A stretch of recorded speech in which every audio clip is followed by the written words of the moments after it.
Chapter 1307. What? Was it true? Zhang Feng, that little bastard, was not one to brag. When it came to serious business, he never lied. What he said was a conservative estimate, but it was basically a done deal. If the phosphate fertilizer was true, how much wheat could be harvested from 1 mu of land? Gulp. Qing Yaojin swallowed hard and asked excitedly, "Is what you said true?" When has old man ever lied to others?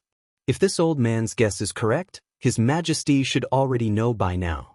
Moreover, based on Feng Zi's character, do you think that Feng Zi won't bring His Majesty to see the wheat fields he planted? Hearing this, only then did everyone remember that after they finished their morning exercises, when they saw the emperor, they found that the emperor seemed to have something on his mind. Moreover, he seemed to have a lot on his mind. After he hurriedly finished his morning court session, he hurriedly left the court session. And who were these people? Everyone had been out with His Majesty. How could they not know that His Majesty was going to see Feng Zi? If that was the case, wouldn't this matter be set in stone? Thinking that His Majesty would know about it, they became even more anxious. The first thing that came to their mind was whether the emperor would take back their land. After all, they had told the emperor many times that it was difficult to grow crops in a roundabout way. Thinking of this, they became even more anxious. Even Wei Zheng was a little anxious. He hurriedly asked, "Master Feng, tell us, what is this new method?" Feng Xianling was very comfortable at this time. Looking at everyone's anxious eyes, he said with a smile, "Don't worry, don't worry, my ass. Believe it or not, if you continue to waste time with Lao Tzu will punch you. Do you think you can stand it?" Yu Qigong couldn't sit still. He was the same as Qing Yaojin. Not only did he have to support his family, but he also had to support the entire military camp. He also had to help those veterans who were disabled because of their injuries. Originally, they didn't need to worry about this matter. Every year, the imperial court would distribute large amounts of food and money, but this year was different. This year, not to mention them, even the military camp did not have enough food. Where would they find the spare money to feed these people? However, they were generals. What they saw was definitely not worth it. If these people were left alone, where would the morale of the army be? Would they still need to recruit soldiers in the future? These were all things that they needed to consider. How could the grain and money distributed by the imperial court be enough? Although Zhang Feng could stuff some of them in, that was the academy, not a shelter. If that guy was driven to a corner, he would be in trouble. Cheng Yaojin came to his senses at this time. He grabbed Feng Xuanling's collar and asked in a trembling voice, "Tell me, how could Feng Xianling withstand this?" His face instantly turned pale. When Du Ruhui saw this, he hurriedly slapped Cheng Yaojin's hand away and scolded, "Old He, you better know your place. Do you really want to take Master Feng's life?" Seeing this, Cheng Yaojin's face froze. He hurriedly let go and laughed, "Isn't this urgent? You also know that I have thousands of people to feed." That's what. Feng Xianling calmed down for a long time before he recovered. He waved his hand and said, Forget it. Old man can understand how Old He and the others feel. But this matter, I'm just talking about it here. Once you leave this door, you all know, right?" Everyone nodded. Wasn't this nonsense? Without the emperor's approval, even if you gave them 10 heads, they wouldn't dare to reveal this matter. That was not something as simple as losing their heads. Even more seriously, it might cause a riot among the people. Just as Feng Xianling was talking about the screening method that Zhang Feng mentioned, on the other side, in Niu Jinda's residence, 2 strong men, one big and one small, were lying in the courtyard. One of them was holding a jar of vinegar in his hand and kept burping. The other one had one of his legs wrapped tightly and was resting on a tree branch. His snores were deafening. And at this moment, a servant suddenly whispered in Niu Jinda's ear. Hearing this, Niu Jinda opened his eyes in an instant and slapped the servant in the face, causing the servant to spin in a circle on the spot. "You said that those old things went to Liang Guogong's residence?" That servant was originally Niu Jinda's bodyguard. Because he was injured, he stayed in Niu Jinda's residence. He had long been used to this. He laughed and covered his swollen cheek. "Master, this lowly servant dares to lie about this matter? This lowly servant saw it with my own eyes." Nyo Jinda heard this and narrowed his eyes slightly. He asked, "That old man Yuchi and old Hei, those two fools, didn't they leave behind any instructions?" The personal guards of the two generals told this lowly one that they said that the Duke went to Duke Fong's estate because of something that could increase the harvest of grain. What? When Nyo Jinda heard this, he instantly sat up. This angry shout scared Nyo Jianhu so much that his whole body trembled. He also got up and subconsciously kicked the ground with his legs, but the next moment, the pain from his broken leg made him howl loudly. Nyo Jinda was so angry that he slapped him on the head. Perhaps because of his broken leg, when Nyo Jinda's palm landed on his head, it became a gentle caress. "Lower your voice." After scolding Nyo Jianhu, Nyo Jinda looked at the servant again and asked, "Is what you said true?" "It's absolutely true." This lowly one personally inquired about it. Moreover, the guard of the Duke of Wei estate is from the same hometown as this lowly one. After drinking 3 cups of wine, this brat confessed everything. He said that after Master Fong secretly went to see young Master Zhang Feng last time, he was overjoyed. When he returned home, he immediately plowed the several hundred mu of land that had been abandoned for a long time. Chapter 1308. That was quite a rare sight. Feng Xianling had always regarded the land given by the emperor as a burden. Moreover, he had a lot of food at home, but the emperor would reward him with dozens or hundreds of mu of land every year. However, Feng Xianling had always planted as much as he could. But this time, what exactly happened? What made this old guy suddenly change his personality? Nyo Jinda hugged the jar of vinegar and took a big gulp. He burped and said, "Continue." Seeing this, the servant became bolder. He stood up and said, "And I heard that Master Fong took out all the savings in the family to buy land. What's more, Master Fong secretly went to the treasury to borrow money to buy land." This was a strange thing. This old man had always been an honest man and treated money like dirt. Something big must have happened for him to go and borrow money. Nyo Jinda was not stupid. After a series of things, he could not help but think of an important person. That was Zhang Feng. Could it be that this was because of what Zhang Feng said? That made this old guy change his personality? Moreover, land was the biggest pain in the heart of every minister. But, when he thought of this, Nyo Jinda waved his hand and said, "Quickly send people to investigate." Hearing this, the servant was ready to run. But Nyo Jinda looked at the jar of vinegar in his hand and said, "This jar of aged vinegar is for you. Drink it all before he goes. When he comes back, Lao Tzu will reward each of you with a jar of aged vinegar." In an instant, the servant was not calm. The smile on his face gradually froze. He held the vinegar in his arms and wanted to slap himself. When Nyo Jinda burped, he dodged. Why did Lao Tzu dodge? This was great. A jar of vinegar. But seeing Nyo Jinda looking at him, and even Nyo Jianhu looking at him with a playful expression, he could only force a smile that was uglier than crying. Bracing himself, he tilted his head back and gulped down the wine. He didn't want to drink either. But if they made Master unhappy, it would be fatal. Instead of lying down for a whole day, he thought that it would be more practical to drink a jar of vinegar. After all, the old master had been drinking it for so many days, while the other person drank it every day. Why didn't anything happen to him? After seeing that the servant was done being jealous, Nyo Jinda pouted and said, "Go to the accountant's office and withdraw 100 strings of money. If it's not enough, just withdraw more. But you have to do this well for me. If you mess it up, you know the consequences." When the servant heard this, it was as if he had been granted amnesty. He nodded repeatedly and slipped away. When the servant ran away, Nyo Jianhu asked curiously, "Father, what happened?" Nyo Jinda looked at Nyo Jianhu's right leg on the ground and asked with some emotion, "Your leg is fine, right?" Seeing that Nyo Jinda didn't answer his question, Nyo Jianhu quickly moved his right leg and said, "Although I can't do any big exercise for the time being, I can still walk a few steps." When Nyo Jinda heard this, he nodded excitedly, "This is all thanks to Feng Zi. Haven't you thought about how to repay Feng Zi?" "I have."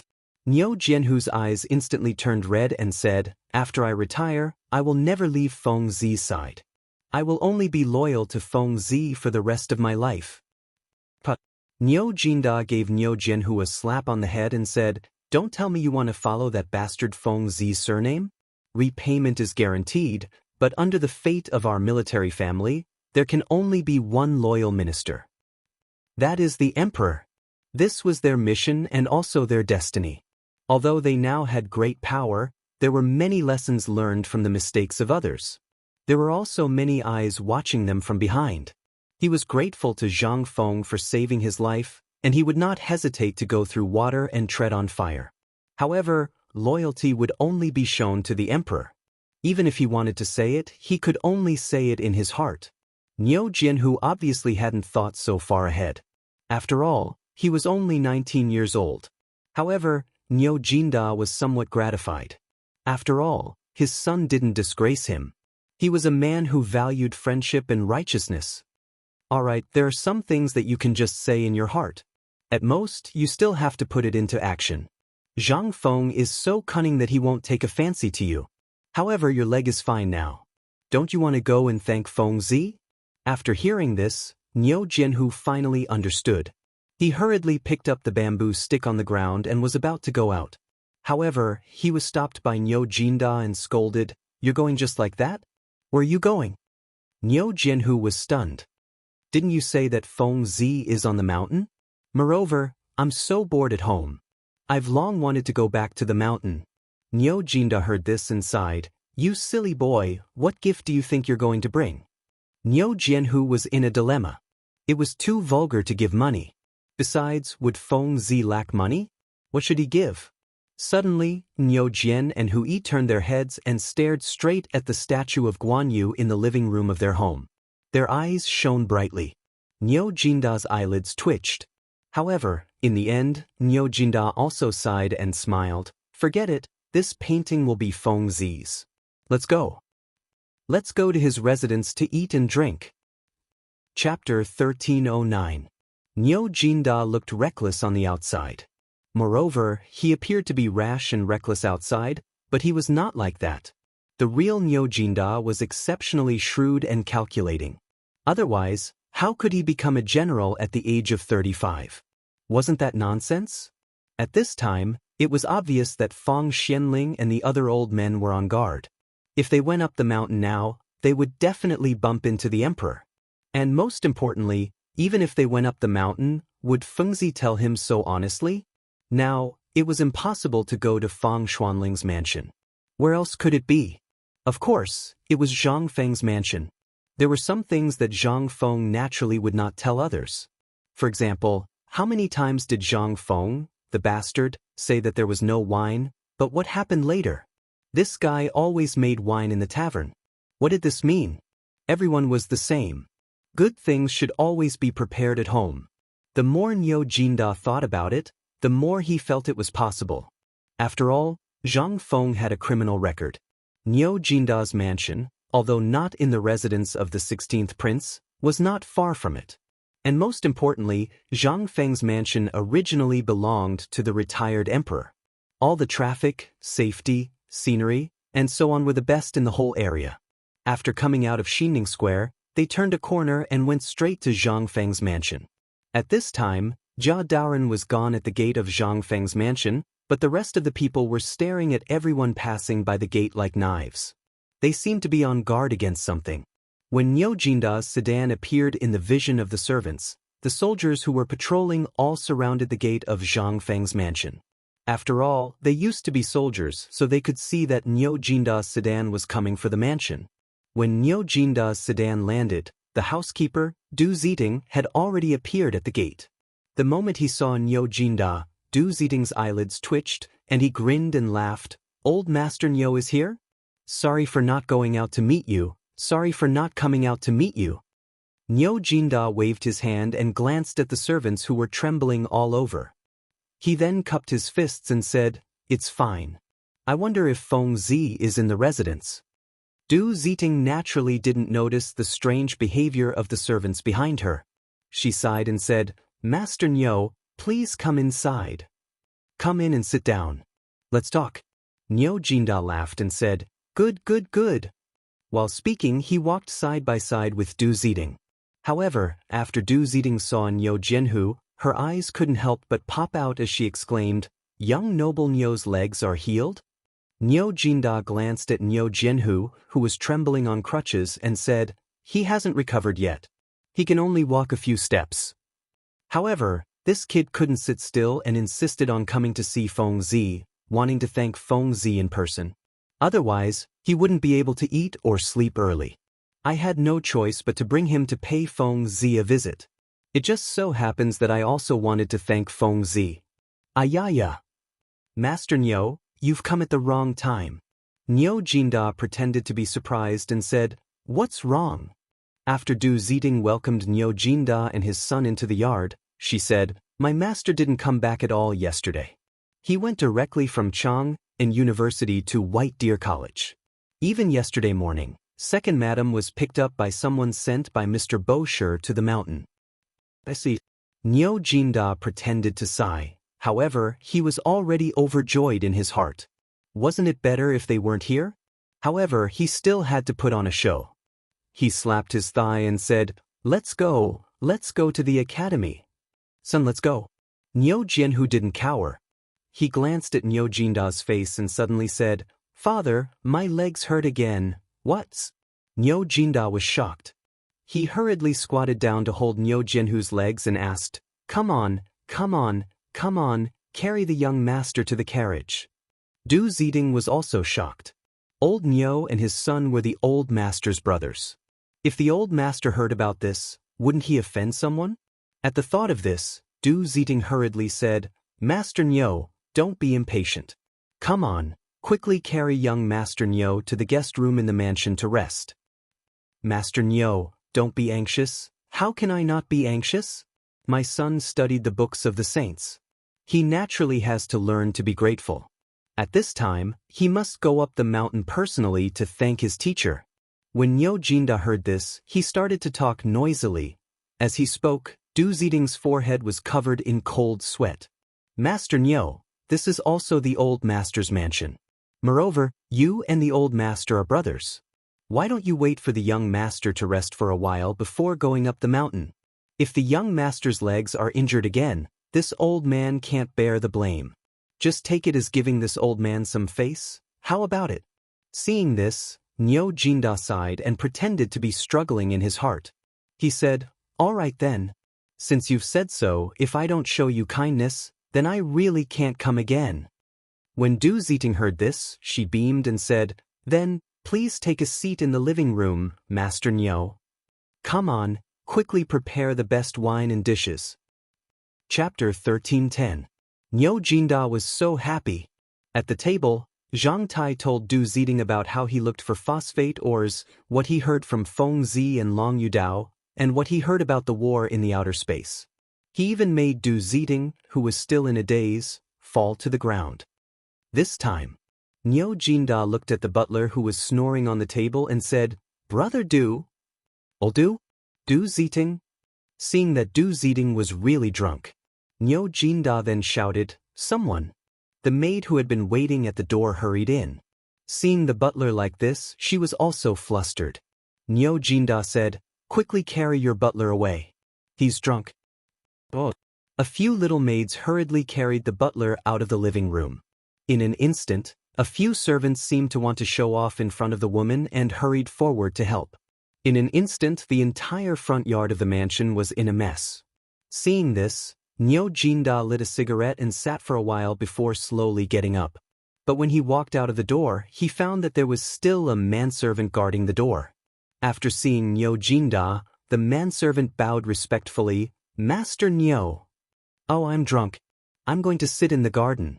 I've heard Feng Zi boast that his 4 courtyards each have their own merits. Why don't you show me around? By the way, I can sober up. I might have to bring your master back tonight. Hearing this, the manservant dared not say anything. He could only hurriedly lead Nyo Jinda around the courtyard. How could Nyo Jinda be in the mood to change the courtyard? When he was chatting with Du Ziding just now, he had basically figured out the situation of the courtyard thoroughly. And what surprised him the most was the east courtyard. After all, the 3 courtyards in the south, west, and north were all fine. Everyone could go in and out. But only the east courtyard. It was said that it was fine before, but since a month ago, Zhang Feng found 3 old guys from Tonghui Fong from outside, no one was allowed to enter the east courtyard, including the second madam, Jingshu. Only the 3 old men took turns to guard the courtyard. This piqued Niu Jinda's interest. "Brat, I've heard from your master that there are some rare flowers and plants in the east courtyard. Aren't you going to bring me to take a look? The things here are basically the same as the plants in my residence. It's boring to look at them. Quickly lead me there." The manservant was greatly alarmed when he heard this and hurriedly said, "Master Niu, you can't. Niu Jinda stared and asked, "What?" "Master once said that other than his orders, no one is allowed to enter Dingguan. So, Master Niu, it's better if you don't go. When old master returns, please let old master personally." "Bullshit." In an instant, Niu Jinda's ruffian style broke out. He stared at the waiter and said, "Yesterday, I was drinking with your master at Chang and University. He also said that he wanted me to come here to admire his East Court today. Why is he not here? His words don't count, do they?" The manservant instantly broke out in a cold sweat. The relationship between Master Niu and the others was obvious to all. Moreover, at this time, the housekeeper was drunk and the woman was not here. They could not make the decision. Seeing this, Niu Jinda shouted again, "What? Do you really want me to go and invite Feng Zi here now? Come here. Quickly go up the mountain and ask Feng Zi to come down the mountain. Just say that I, old Niu, was bullied in his residence and I can't even look around the courtyard. What kind of logic is this? What do you mean?" The servant basically knew Niu Jinda. At this time, when he saw Niu Jinda angry, he was also frightened. He hurriedly went forward to persuade him and kept winking at the manservant. "Brat, isn't it just looking at the courtyard? It's not going to the master's main room. What are you afraid of? You can't even do such a small thing. If the master knows about it, have you thought about the consequences? Our master values brotherhood the most. If he knows about it, you brat, just wait to get out of here." Niu Jinda looked at them with a smile. At this time, he said, "By the way, Feng Zi said that he wants the Guan Yu painting in my house. That is the one and only authentic painting in the world.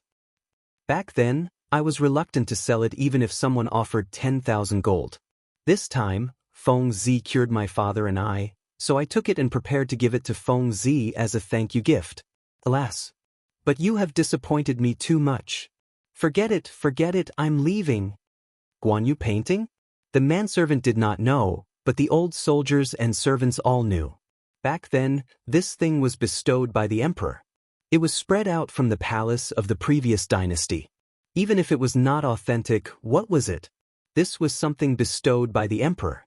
Its significance was extraordinary. At this time, this blind thing.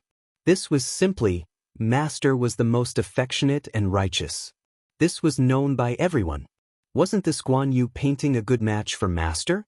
The servants hurriedly surrounded Niu Jinda and apologized. "Master Niu, you must calm down. This little thing has just come to the residence and he doesn't know many things. Isn't it just going to the east courtyard to take a look?" Go, I will go with you." Yes, go, we will all go with you. Whoever doesn't let you in, I will be the first to beat him." Surrounded by the servants, Niu Jinda breathed a sigh of relief. "Forget it, if I say too much, Feng Zi will think that I am a little narrow-minded. Let's go around. Father, wait for me, I want to go too." Chapter 13:11. Niu Jinda turned his head and saw Niu Jianhu running towards them with only one leg. Behind him, there were also a few young maidservants with red faces following closely behind him. Niu Jinda scolded them, "Don't run around if your leg is not good. What if you make Feng Zi worried?" "It's okay. I want to see Feng Zi's courtyard. Besides, Feng Zi is here. Even if it's broken, we can just reconnect it. Besides, we're in Feng Zi's mansion. Nothing will go wrong." The servants felt ashamed when they heard that. They hurriedly asked someone to find a bamboo pole and tied it to the leg of Zhang Feng's favorite recliner. They lifted Niu Jianhu up and went to the east courtyard. Seeing that, only then did the father and son smile knowingly. The east courtyard was not big. However, the arched door of the east courtyard was blocked by a few wooden planks. An old man was taking a nap at the door. However, when the old man heard the clamor, he didn't wake up from his stupor. However, after glancing at the few of them, he continued with what he was doing, not even sparing them a glance. He had been in Zhang Feng's mansion for a month. During this month, everyone in the mansion knew about this place. No one dared to barge in. Therefore, he thought Niu Jinda and the others were passing by and going to the pavilion in the middle of the lake. However, he was wrong this time. Niu Jinda and the others went straight to the old man. When they saw that the old man was still taking a nap, the servants were annoyed. "Old man, open the door. Master's guests are going to the courtyard." The old man woke up with a start. He rubbed his sleepy eyes and carefully whipped Niu Jianhu. After making sure that master was not around, he changed his position and continued to take a nap. Niu Jinda was put in a difficult position. It was not easy to solve the problem in front of him. He did not expect that the old man here would be so difficult to deal with. The servant also seemed to feel that he had lost face. With a cold face, he glared at the old man and said, "Old master, I've received orders from the master to bring the honored guest. Ask old master to personally tell this old man. Otherwise, even if you're the heavenly king, Lao Tzu won't let you in." This time, Niu Jinda's interest was piqued. Smiling, Niu Jinda squatted beside the old man and handed him a cigarette, but the old man didn't even flick it. Niu Jinda still squinted his eyes and just changed his posture. The corner of Niu Jinda's mouth twitched in anger. This plan didn't seem to work. "Grandpa, Fengzi is busy with the autumn planting on the mountain now. If it weren't for something, Fengzi would have come down with me. Do you know why I came here directly this time?" The old man's interest was also piqued. He wanted to see what kind of lie this guy was going to weave. Back then, Fengzi had said that other than him, no one was allowed to enter. What was this? This was an order. This old man had lived for more than half his life. What kind of battle had he not seen? Just this? He wanted to lie to him? This was all rubbish. He had played with the leftovers. After all, he had been at the bottom for his whole life. If he couldn't learn this, he could only starve to death. Niu Jinda was also in a dilemma. Why was this old guy so stubborn? Out of desperation, he was about to use force. After all, this was the last step. However, at this moment, Niu Jianhu sighed sadly and said, Fengzi, you should come back. Look at how we've been bullied when you weren't at home. If others were to know about this, they would think that everyone in your residence is such a bully. And do you have to do this? In order to let the people of the world have enough to eat, you don't even want your home? We just listened to you and came back to the East Court to get some things. Look, what are these? I told you to come back, but you didn't listen. Now, this is great. Hearing this, Niu Jinda's eyes turned and said, Isn't that so? This kid even said that there's something in the East Court that can comfort the people of the world and asked us to come and see it. So Fine. Let's go. We don't have this blessing, son. Hearing this, the old man finally opened his eyes. He was a little hesitant. It was reasonable to say that Zhang Feng had told them more than once before. This was a secret that ordinary people were not allowed to disclose. Moreover, in the family, only the 3 old men and Zhang Feng knew about this. But now, how did the 2 of them know? If they continued to make trouble like this, what would happen? Hurriedly, the old man sighed and said, Forget it, I'm just going to do something. It's not like I'm not letting you in. Do you have to do this? Also, the thing that you said is related to the safety of the world's people is not here. There are only some precious flowers and plants. If you're talking nonsense, I'll report it to the family head. This time, everyone couldn't help but be stunned. Instead, they felt that there was something shameful in this courtyard. At this time, Niu Jinda was even more certain that there must be some secret in this courtyard. However, at this time, it was accidentally exposed by him and his son. He hurriedly said, Oh, this is not a joke. Don't think too much, this is a joke. Let's go in and take a look. What's wrong with that? Chapter 13:12. No way. However, the old man was very stubborn. He stared at the crowd indifferently and said, Master said to let the two of you in, but he didn't say to let them in. Besides, if you step on the flowers and plants, you can afford to pay for it, but can they? Don't you see that even I don't dare to go in casually? Isn't it because I'm afraid of stepping on these things? Nyo Jinda slapped his forehead and said, Yes, yes, yes. Fengzi said that the reason why he didn't let us in was that he was afraid of stepping on the snow lotus that only exists on Tianshan Mountain. Fengzi also said that this thing was given to Xiaohu to treat his leg. I was in a hurry just now and forgot about it. Sorry. Everyone. Nyo Jinda clasped his fists. Only then did the crowd leave in shock. Seeing this, the old man heaved a sigh of relief. With trembling hands, he opened a small gap to let the two enter. After that, he didn't forget to remind, Old Master Nyo, although I don't know what exactly you want to do, you are Old Master's brother.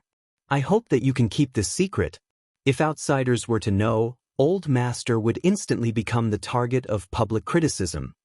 Seeing this, Nyo Jinda hurriedly and cautiously nodded, Don't worry, I know what I'm doing. After saying that, Nyo Jinda slowly supported Nyo Jianhu into the East Court. The old man also locked the wooden board and sat at the door to take a nap again. East Court. There were indeed countless rare and exotic herbs in the East Court. However, in the East Court, there seemed to be 8 sides. However, it also seemed to be a smaller version of the entire court. It was also divided into 4 areas, north, south, east, and west. These 4 areas were separated by waterside pavilions and flowing water.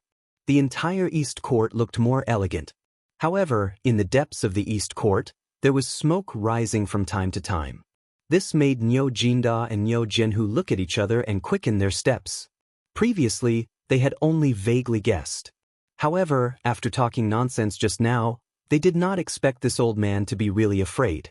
That was to say, the secret of this court was really the cultivation location of the thing that could multiply the production? With this thought in mind, the two of them couldn't help but speed up. Although the East Courtyard wasn't big, the winding paths and waterside pavilions allowed the two of them to vaguely see through the gaps between the bamboo forest and the rare herbs. But a moment later, the two of them finally walked out of the garden. What entered their eyes made them flabbergasted. In the innermost part of the innermost row of houses in the East Courtyard, where the sun shone the brightest, there was a straw shed that did not fit in with the environment. It attracted their attention. On one side of the straw hut, a large stove was burning fiercely. A pot of water was boiling in the pot, and steam was rising in spirals. However, the 2 old men seemed to be used to this.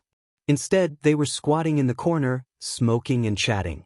At this moment, an old man turned his head and saw Nyo Jianhu in a white robe. He hurriedly became alert and asked, Who are you? Who let you in?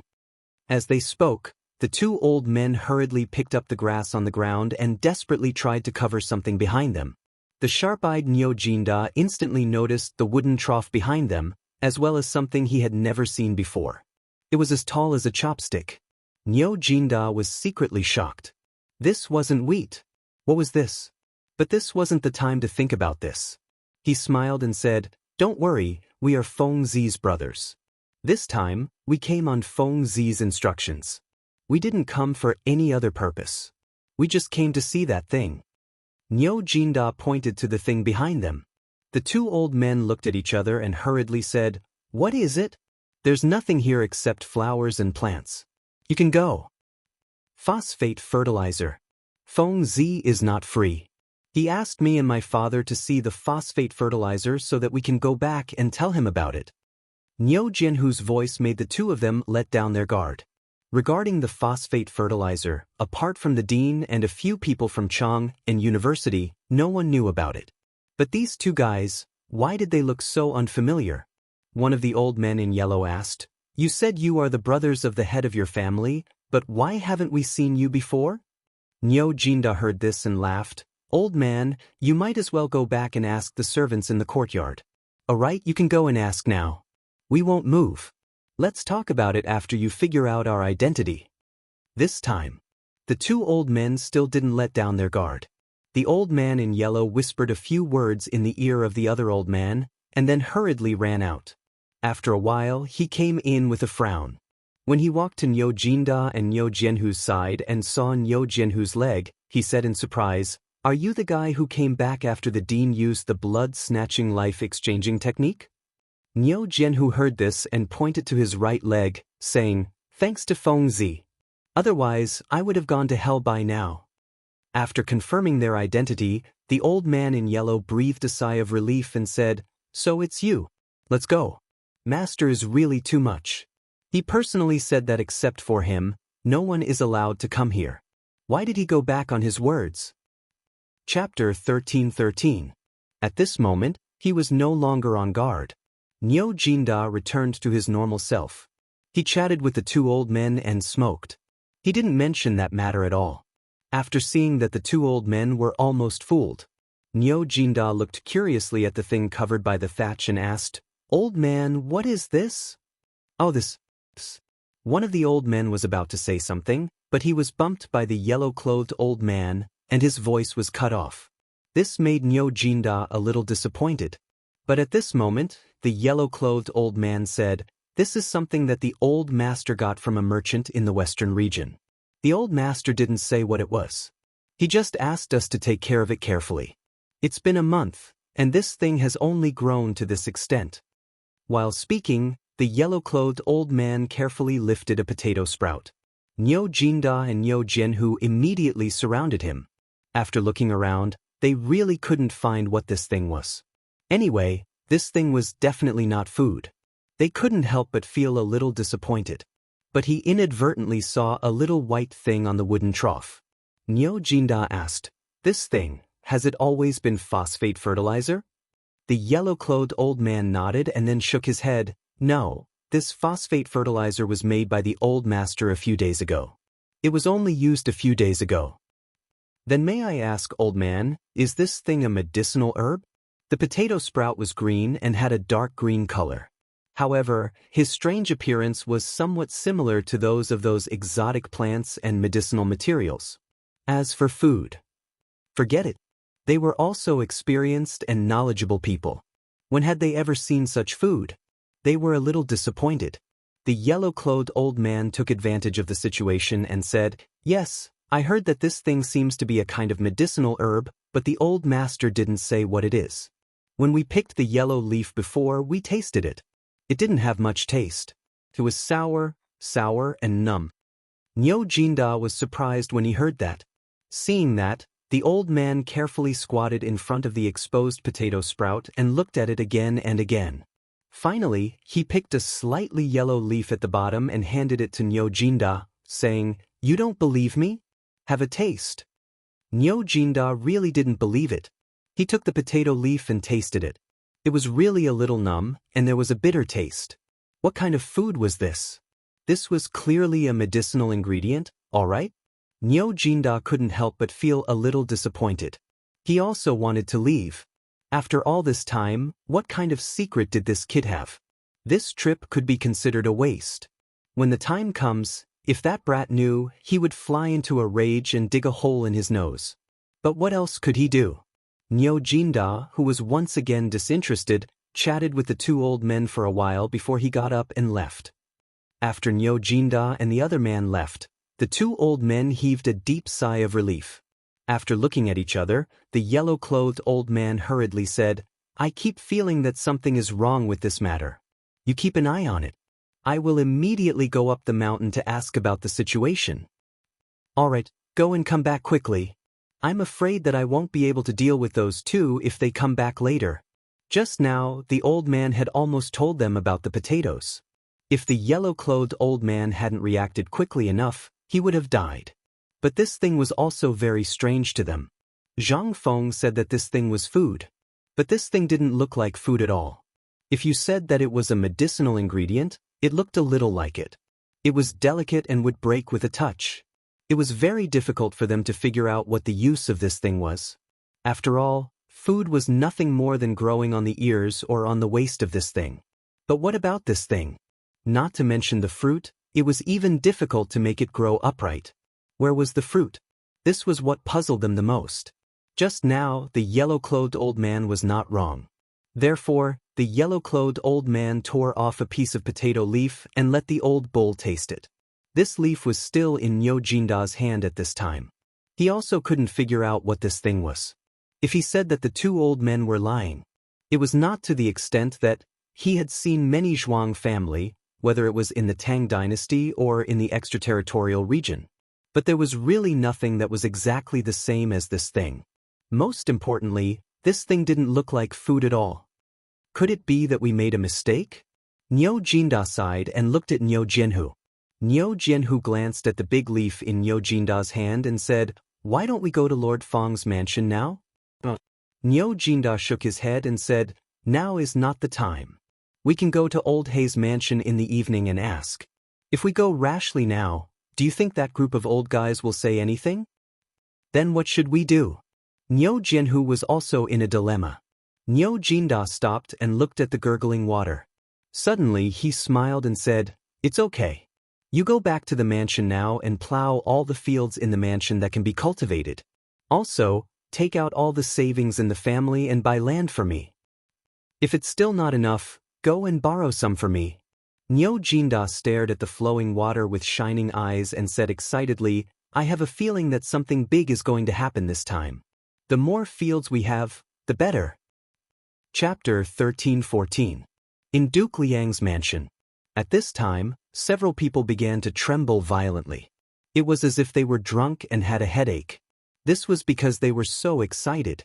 After knowing what happened on the mountain yesterday, they couldn't wait to go home and take out all their savings to buy land. This time, Zhang Feng was really generous. Not only did he really use the phosphate fertilizer for the autumn planting, but he also tinkered with something that could produce phosphate fertilizer without being poisoned. The most important thing was that the method of selecting seeds was simply unheard of.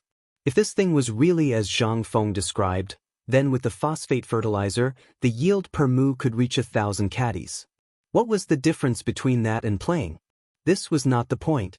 The point was, at this time, they were all urgently selling the excess land in their hands. Everyone couldn't help but have an impulse to beat themselves to death. They also had an impulse to beat Feng Xianling to death. "Damn bastard, why didn't you tell us earlier if you wanted to change things after knowing? We all said we were colleagues. Was it necessary?" But Feng Xianling seemed to enjoy the atmosphere at this time. He said with a smile, everyone, don't be impatient. I believe that the Emperor will summon us tomorrow. It's not too late to go back and arrange everything tonight. You've been sitting here for 4 hours. If you don't eat before leaving, wouldn't it be said that I, Feng Xianling, don't know the ways of the world? Come on, prepare the banquet. Wait.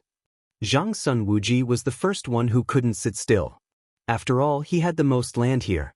This time, if the Emperor really knew about this, once he came to find them, he would definitely take back part of the land.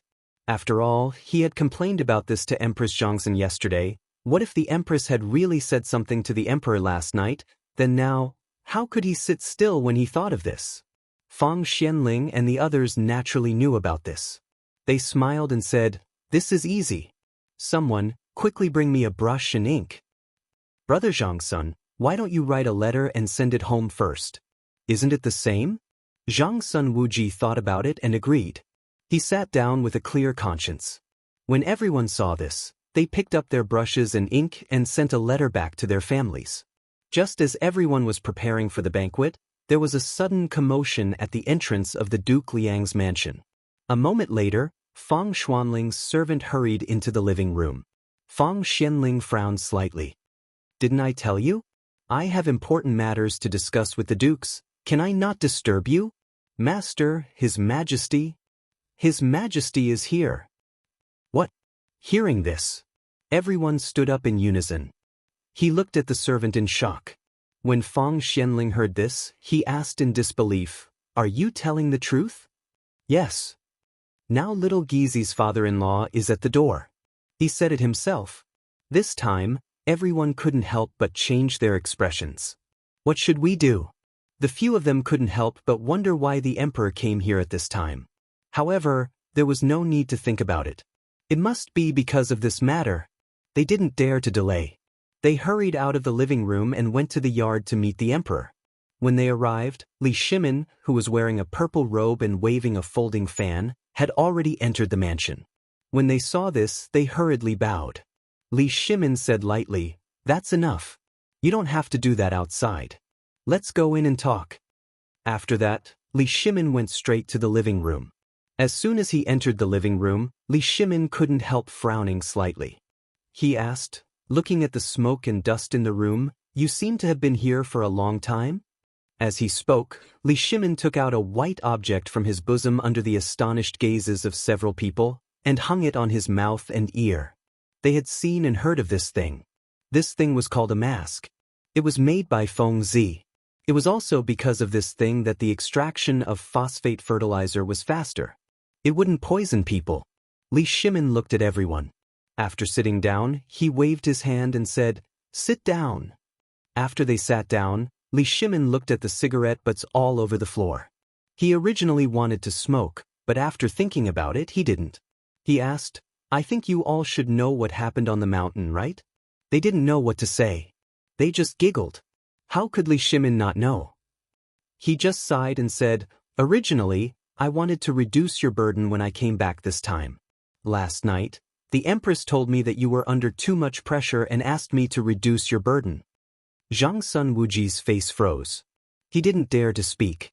Speaking at this time was completely asking for death. How could Li Shimin not see through their thoughts?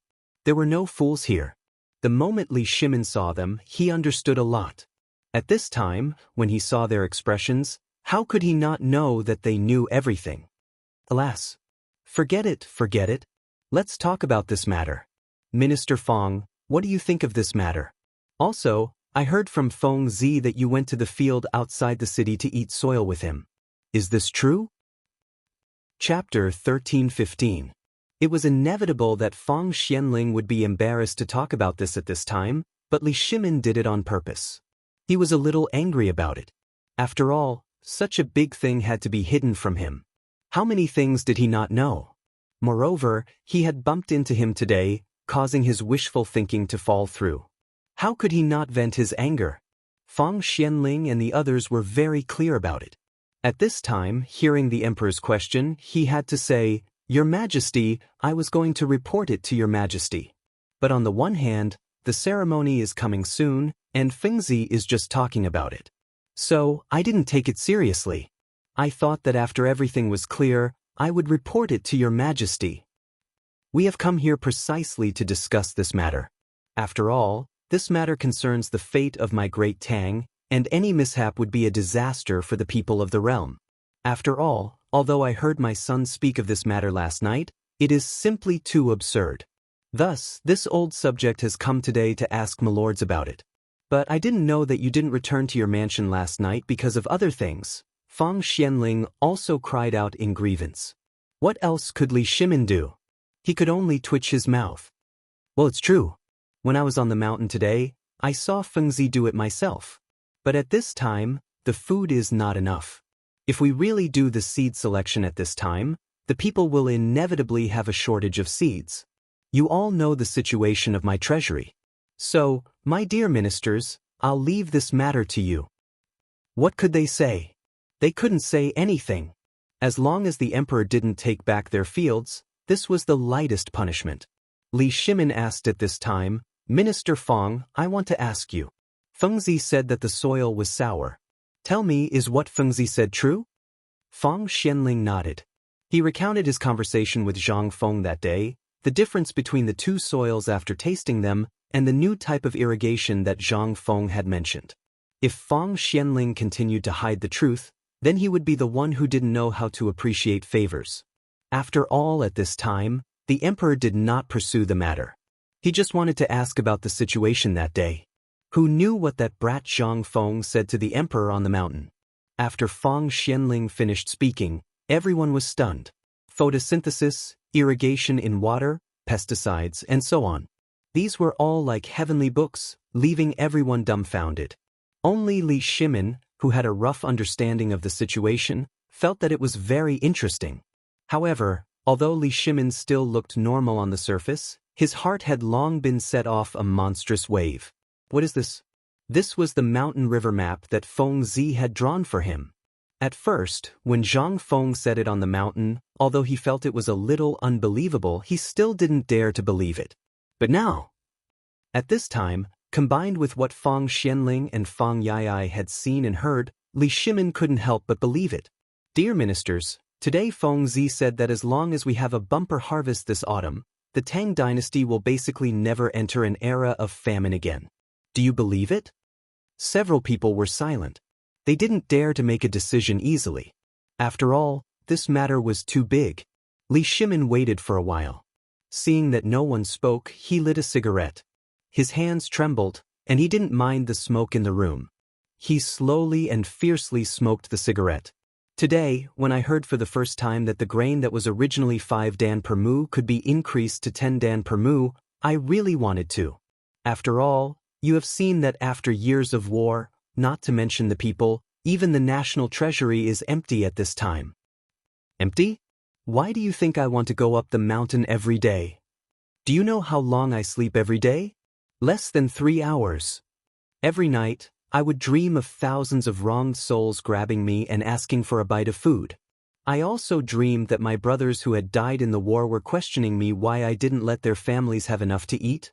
I am ashamed to face them. Only at Feng Zi's place can I have a moment of peace and relaxation, but today, Feng Zi told me that the prosperous era I dreamed of is at my fingertips.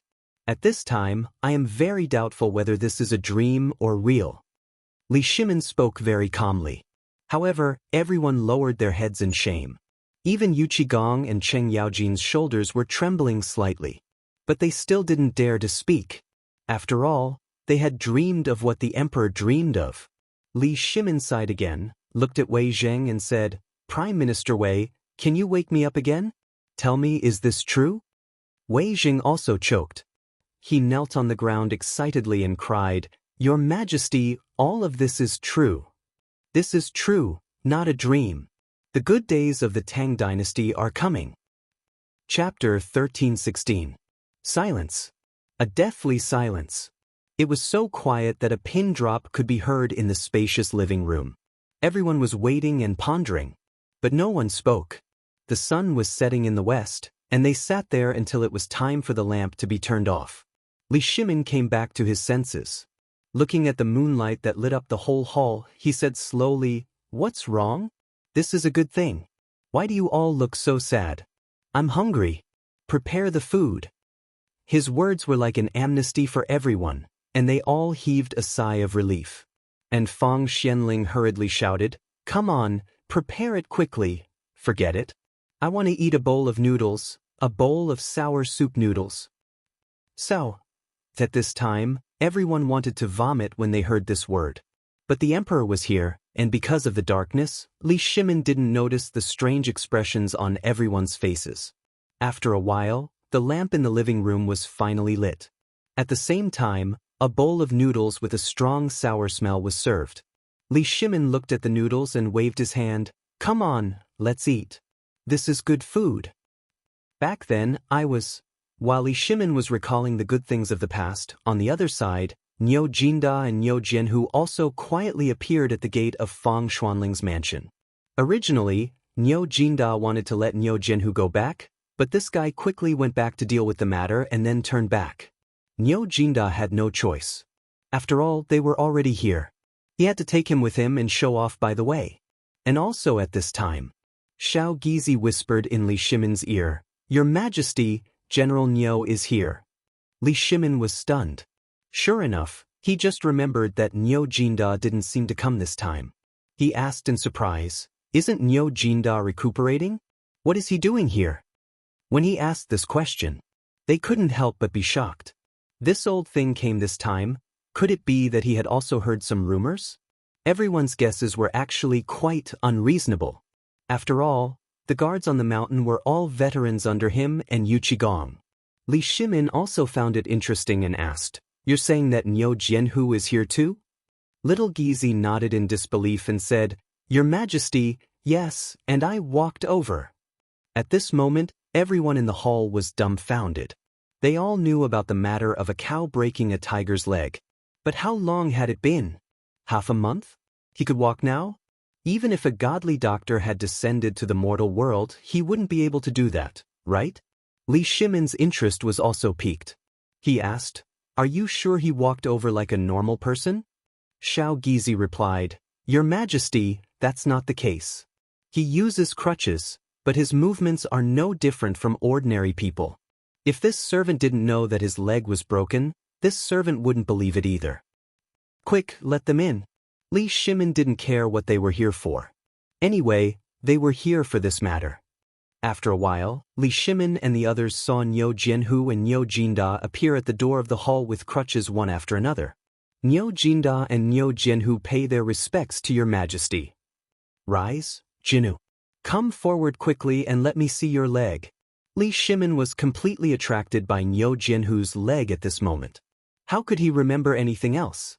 Niu Jianhu heard this and looked at the other dukes in the hall. Then he used his crutches and tried to maintain his manners as he walked slowly toward Li Shimin.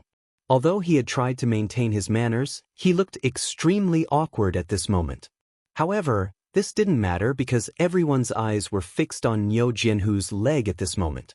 There seemed to be something extraordinary in that place. This was indeed extraordinary. After all, once this matter was confirmed, it was conceivable that the era of amputated limbs being sawed off or waiting for death would become a thing of the past. When Niu Jianhu stood beside Li Shimin lifted Niu Jianhu's robe and looked at the leg wrapped in bandages and exposed bamboo clips under his robe. He pointed to a chair next to him and said, "Sit down. Little Gizi, let him lie down as much as possible. I want to take a closer look at his leg." "Your Majesty, you can't, Your Majesty." "Your Majesty, this is a great disrespect. My son can't bear it. How about Your Majesty move to the guest room?" Everyone turned pale with fright when they heard this. After hurriedly dissuading him, Li Shimin gave up and said, "Let's go to the guest room." Li Shimin was already inexplicably excited at this time. On the way to the guest room, he hurriedly said, "By the way, quickly go and ask Imperial Dr. Zhou to come. He should have seen Jianhu's bone with his own eyes. Let him examine Jianhu and see how the bone is." Little Gizi hurriedly accepted the order and left. The rest of the people turned and entered the guest room. The guest room was very dark, but when Li Shimin and the others entered the room, the oil lamps were already lit. In an instant, the whole room became as bright as day. At this time, under Li Shimin's insistence, Niu Jianhu lay on the bed. However, Niu Jianhu, who was lying on the bed, was extremely nervous. But at this time, his right leg had already appeared in Li Shimin's hands. Chapter 13:17. At this time, Wei Zheng was about to say something when he saw this, but he was stopped by Zhang Sun Wuji. "Prime Minister Wei, you may be able to understand His Majesty's mood at this time. Every year, because of such things, the people who lost arms and legs, or the soldiers, can only wait for death or have their legs cut off. Those who are dead are better. At most, they suffer a little. But have you ever thought that those who are alive suffer more than death? You'd better let His Majesty confirm it." Indeed, Wei Jing knew these things. After all, the annual supplies for the disabled in the country basically went through him. He also knew that if such magical medical skills could really be developed, it would be very beneficial to the Tang dynasty. But did His Majesty need to check it himself? That would be a loss of His Majesty's dignity. But at this time, Wei Jing opened his mouth, but held himself back in the end. Alas! In the end he sighed. However, Li Shimin and the others did not notice this. Everyone's eyes were fixed on Niu Jianhu's leg. Li Shimin gently knocked on Niu Jianhu's leg and then asked, "Is there anything unusual about the wound? Or is there any pain?" Niu Jianhu scratched his head, glanced at Niu Jinda first, and then said, "Your Majesty, my leg is basically fine. When I woke up, I did feel a little pain, but after lying in bed for 3 days, my leg felt limp and numb as if there were ants gnawing on it." But with Fengzi and Dr. Sun's magical medical skills, there is no abnormality at all now. It's just that when the legs touch the ground, there will be a slight numbness and pain. If you walk, it won't be a big problem for the time of a cigarette, but if you walk for a long time, it will still be a little sore. Everyone was in an uproar. Nyo Jinda, on the other hand, felt that his back was straighter at this moment. He took over the conversation and said, "Your Majesty, this fengzi is also amazing." He said that every day he has to cook a big bone for the tiger. Moreover, besides a little bit of salt, he doesn't put anything else in the soup. You see, if this kid didn't have a walking stick, even this old official would think that this kid is slacking off. Li Shimin asked in surprise, "Tell me, is this his daily medicine?" Li Shimin thought that there was some magical medicine and prescription in it. He originally wanted to get it and pass it down as a big reward in the future, so that the people and the doctors in the world would be grateful to him. But how could he know that it was so simple? Hearing this, Nyo Jinda hurriedly said, No, Your Majesty, this is the prescription given by Fengzi. He said that it takes 100 days to heal the bones and tendons.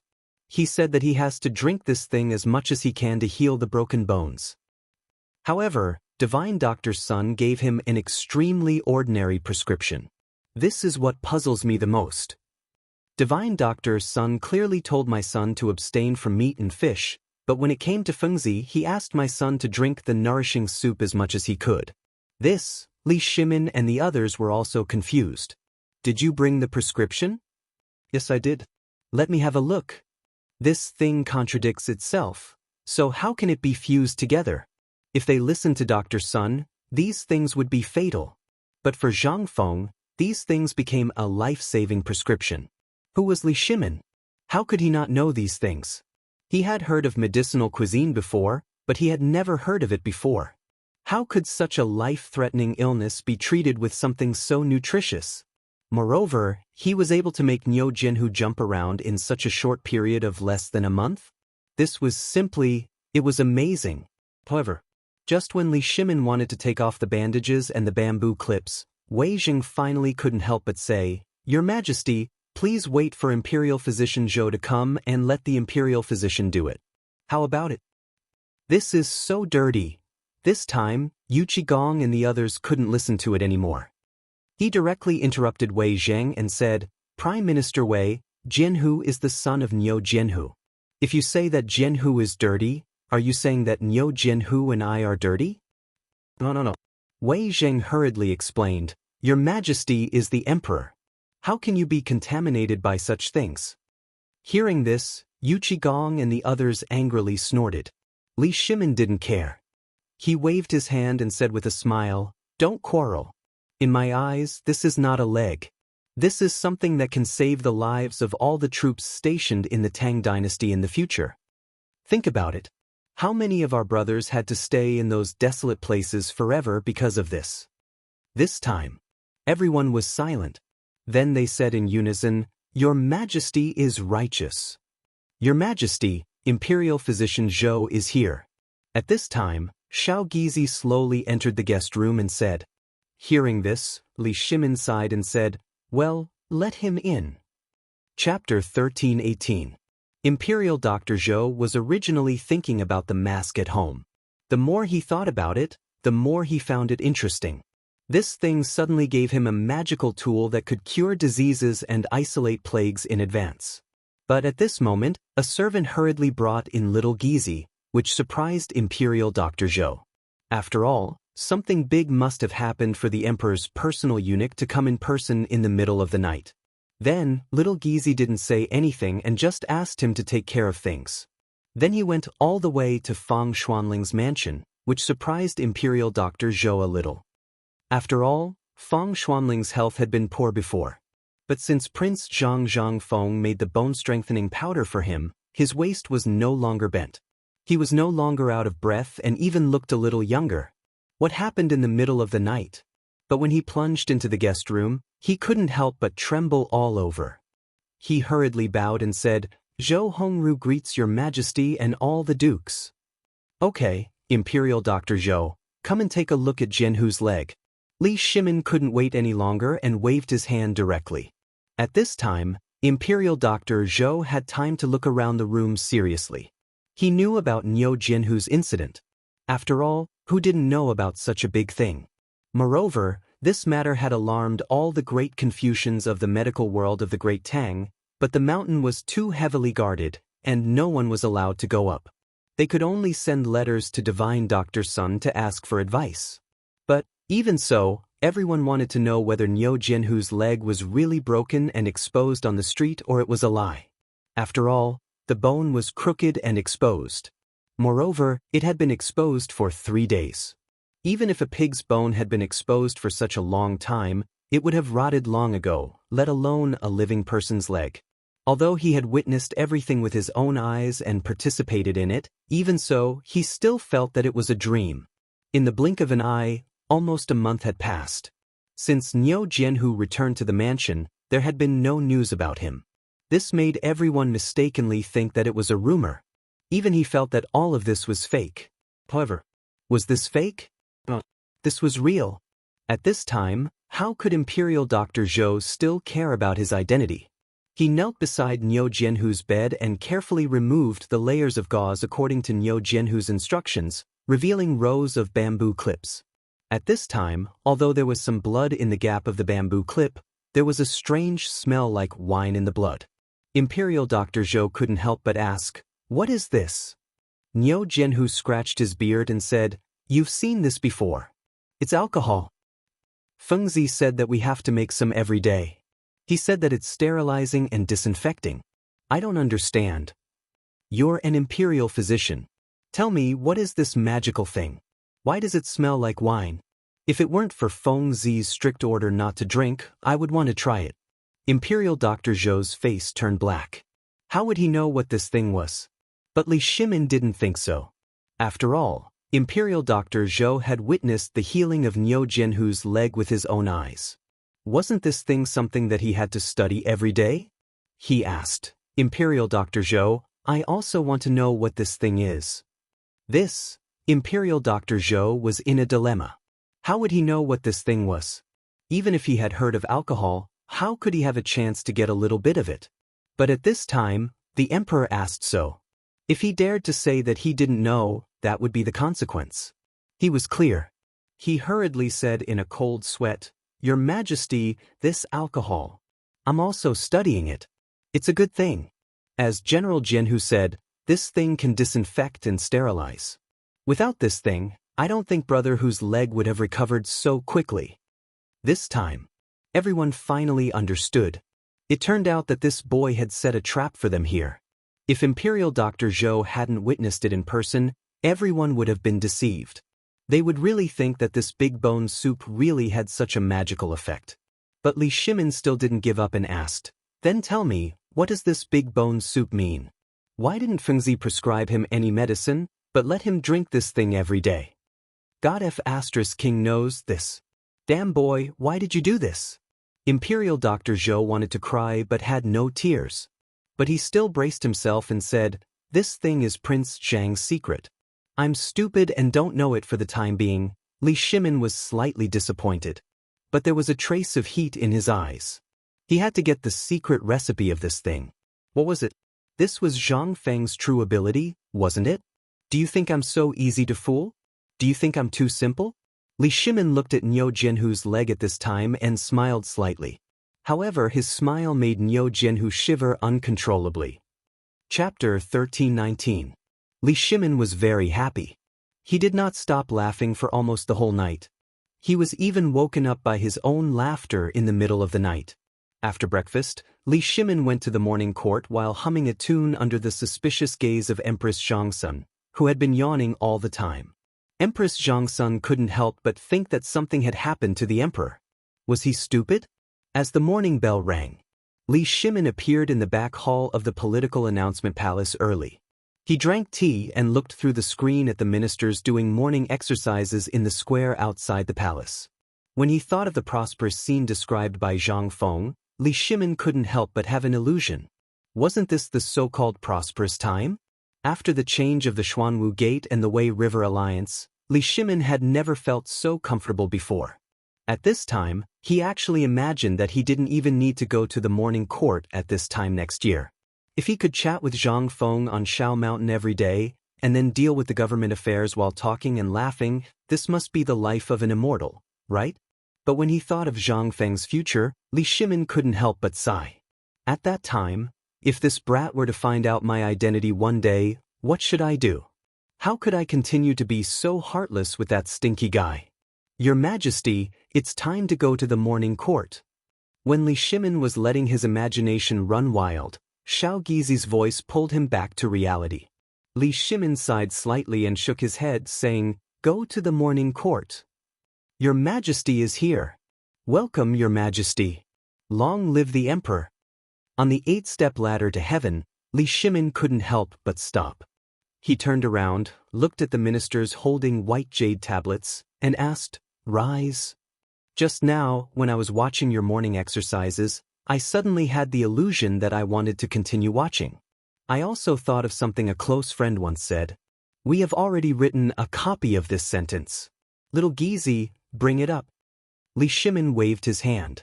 2 eunuchs hurriedly walked into the main hall with a word carved from red sandalwood. Then, under Li Shimin's instructions, they looked at all the ministers. Did you see that? It was this saying that water can carry a boat, but it can also capsize it. 8 words. Today, I'm thinking if I were the emperor, for example, if all the people of the Tang dynasty were water, would this lone boat be able to hold on? None of the ministers knew what the emperor wanted to say. But to be able to be here, which one of them was easy to deal with? The moment they understood this, many ministers hurriedly knelt and turned pale with fright. Your Majesty, we don't dare to say this. Our Tang dynasty will always be strong, and you are the emperor.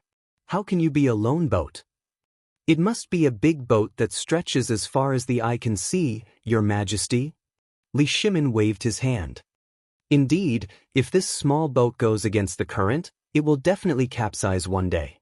That's why I need a group of helmsmen, and you are my helmsman, the helmsman of our Tang dynasty.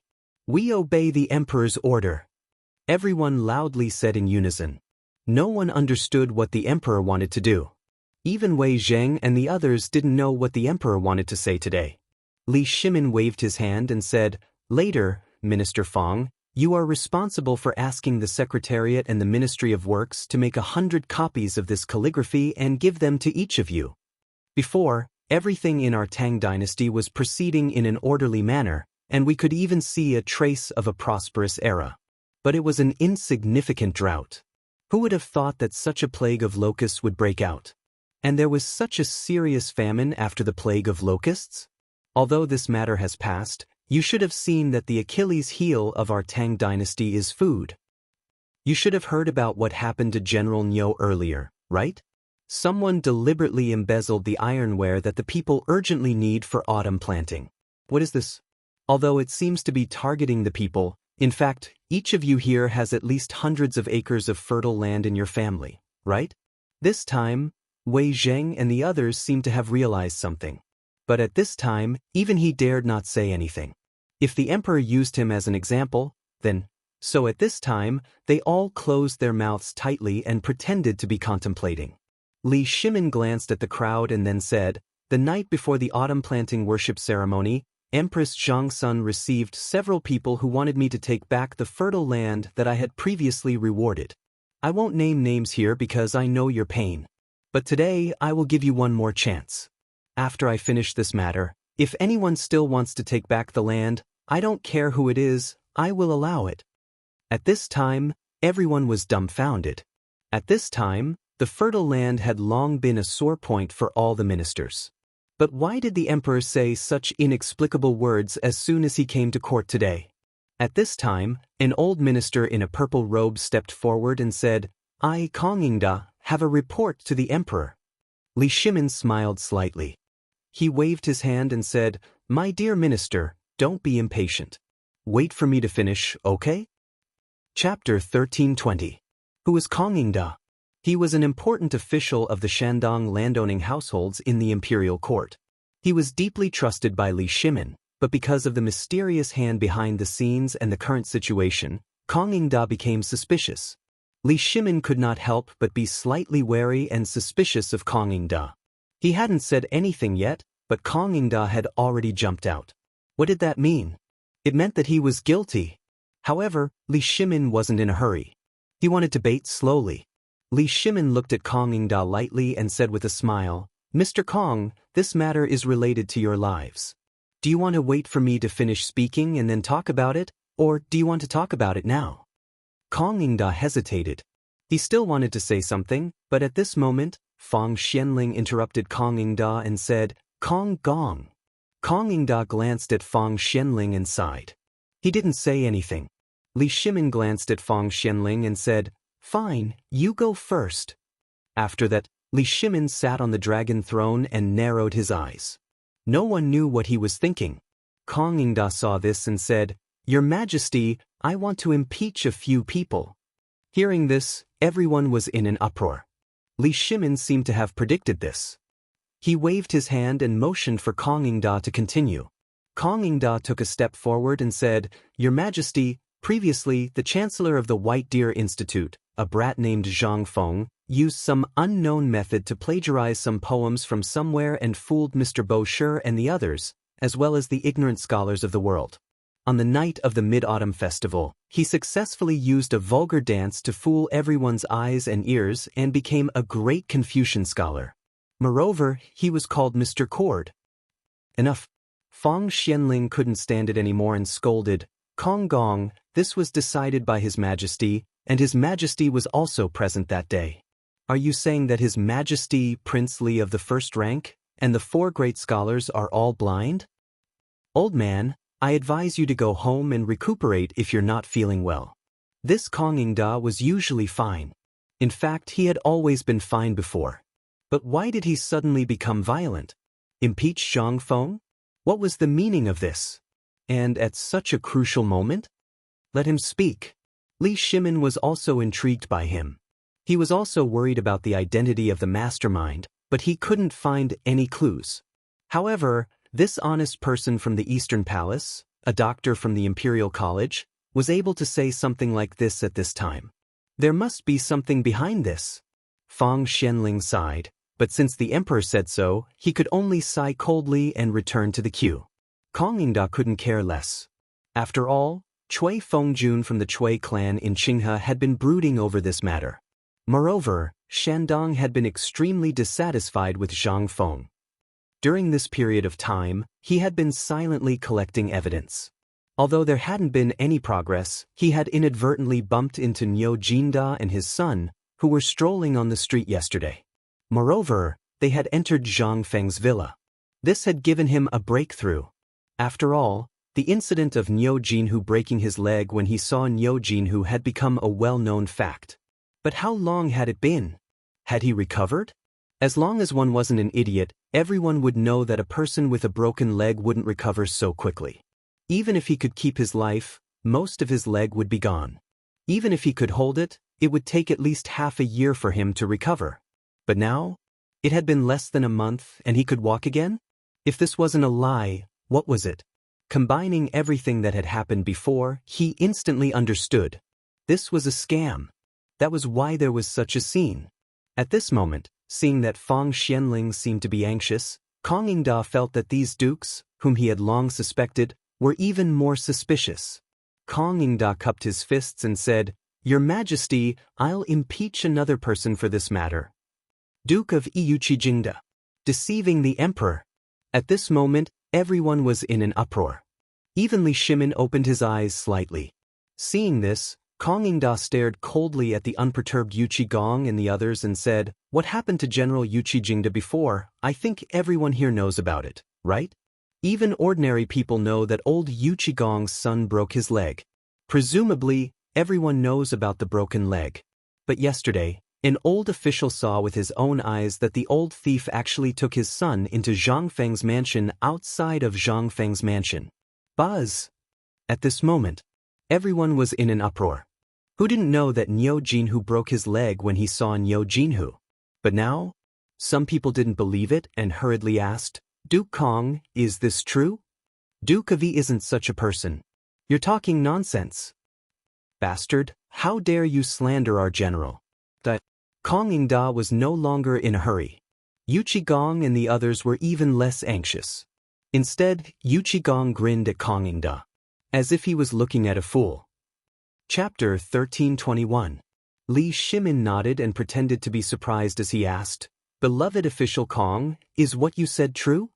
Kong Ingda hurriedly cupped his fists and said, "This old subject is willing to guarantee it with my head." Li Shimin coldly snorted and glanced at Yu Qigong. "Duke of Yi, do you know your crime?"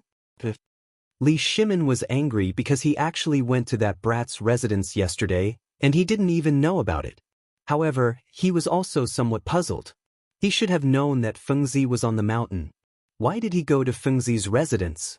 Yu Qigong bowed and said, "Your Majesty, there are other secrets to this matter. Please allow this old subject to report to you later." Li Shimin coldly snorted again. "Beloved official Kong, who else do you want to impeach? Let's see how many of my helmsmen are slacking off for me." Kong Ingda had received the imperial edict and was now even more confident. He didn't notice Fong Xianling, who was constantly shaking his head and sighing. The next person this old subject wants to impeach is Fong Xianling. Everyone was in an uproar when they heard this. Not even Master Fong was let off? At this moment, even Li Shimin couldn't stand it anymore. His face was terrifyingly cold. Everyone couldn't help but tremble when they saw this. Kong Ingda continued, "Also last night, all the dukes had a secret meeting in Fong Xuanling's residence. Moreover, Fong Xuanling's residence has been wantonly purchasing land during this period of time, even borrowing money to buy it. Not only that, all the dukes who participated last night also wantonly purchased land last night and this morning." The third person this subject wants to impeach is Imperial Physician Zhou of the Imperial Hospital. As we all know, this white thing can only appear in funerals, but since Imperial Dr. Zhou went to the Crown Prince's mansion a few days ago, his mouth has been covered with this thing. Even in such a big event like the autumn planting ceremony, he has to bring this thing with him. What is this?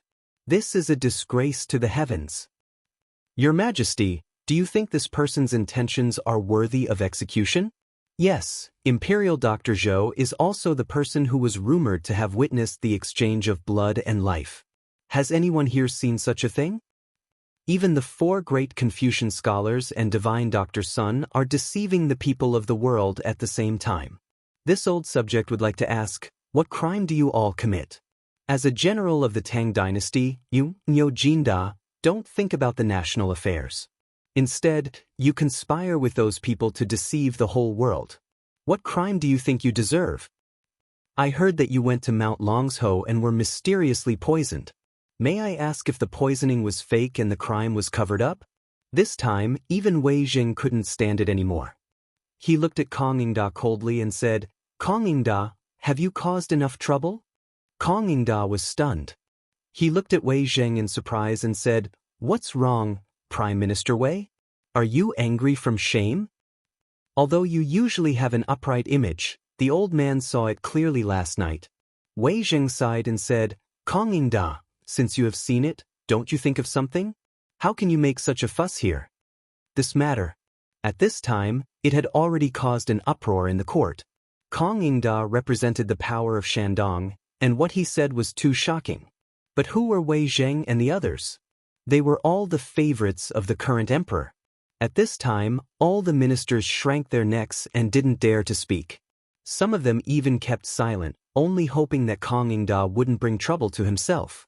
At this time, Li Shimin just looked at them coldly. He also wanted to think about what Kong Ingda wanted to say. Basically, the people on Shao Mountain, as well as Cheng Yaojin and the others, had all been impeached by him. At this time, the two sides were already in an uproar. Even the hot-tempered Cheng Yaojin was about to raise his fist. Li Shimin snorted and said, "Have you caused enough trouble?" In an instant, everyone quieted down, but Li Shimin suddenly stood up and slowly walked down the 8-step stairway to heaven. He looked at the crowd and said, "What Kong Ingda just said, we basically know about it. But the cause of all this seems to revolve around White Deer College's Zhang Feng. I would like to ask all my beloved subjects, which of your manors has a child in White Deer Academy? Those who are, step forward." In an instant, after a short moment of hesitation, more than 30 to 40 people stood to the side one after another. Then, Li Shimin took out a piece of white paper from the table and asked, "We are asking, who is using this piece of white paper? Stand to the left of us." At this time, almost everyone in the court stood to the left of Li Shimin. Then, Li Shimin said again, "Who is eating the braised meat, fine salt, beer, white wine, barbecue, and bone-strengthening powder from Chang'an Hotel?" At this time, the entire hall instantly became silent. Li Shimin stared coldly at Kong Yingda and said, "Kong Yingda, on our table, there is still the memorial you gave us yesterday. It seems that thing is also a piece of white paper?" At this time, Kong Yingda faintly felt that something was wrong. His face suddenly turned pale. Li Shimin clasped his hands behind his back and stared at Kong Yingda, saying, "Then we are asking you, are you still satisfied with the bone-strengthening powder? Are you still satisfied with the white wine, beer, barbecue, and braised meat? How much of the banknotes in your pocket and the fine salt in the kitchen do you still have? We can tell you that these things were all made by Zhang Feng and Lord Zhang's son on the mountain, and we have tacitly approved of these things. Are you going to impeach us next?" Yu Qigong couldn't help but shout, "How dare you, Kong Yingda? Do you know your crime?" Chapter 1322. Kong Yingda panicked. He was aware of all these things.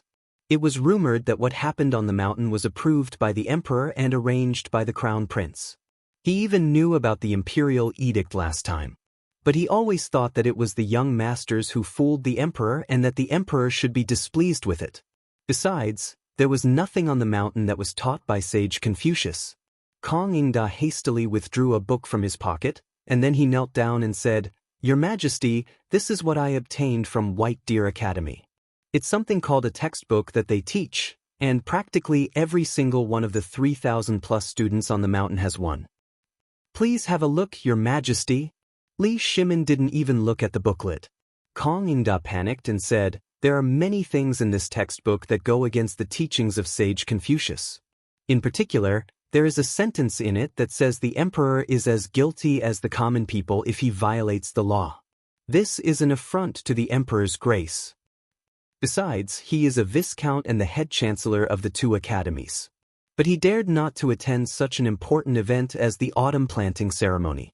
This is contempt for the emperor's power. Your Majesty, think about it. In today's world, who can let a broken bone stand on the street? Besides, there is also the blood-exchanging technique. This is simply witchcraft. Your Majesty, enough."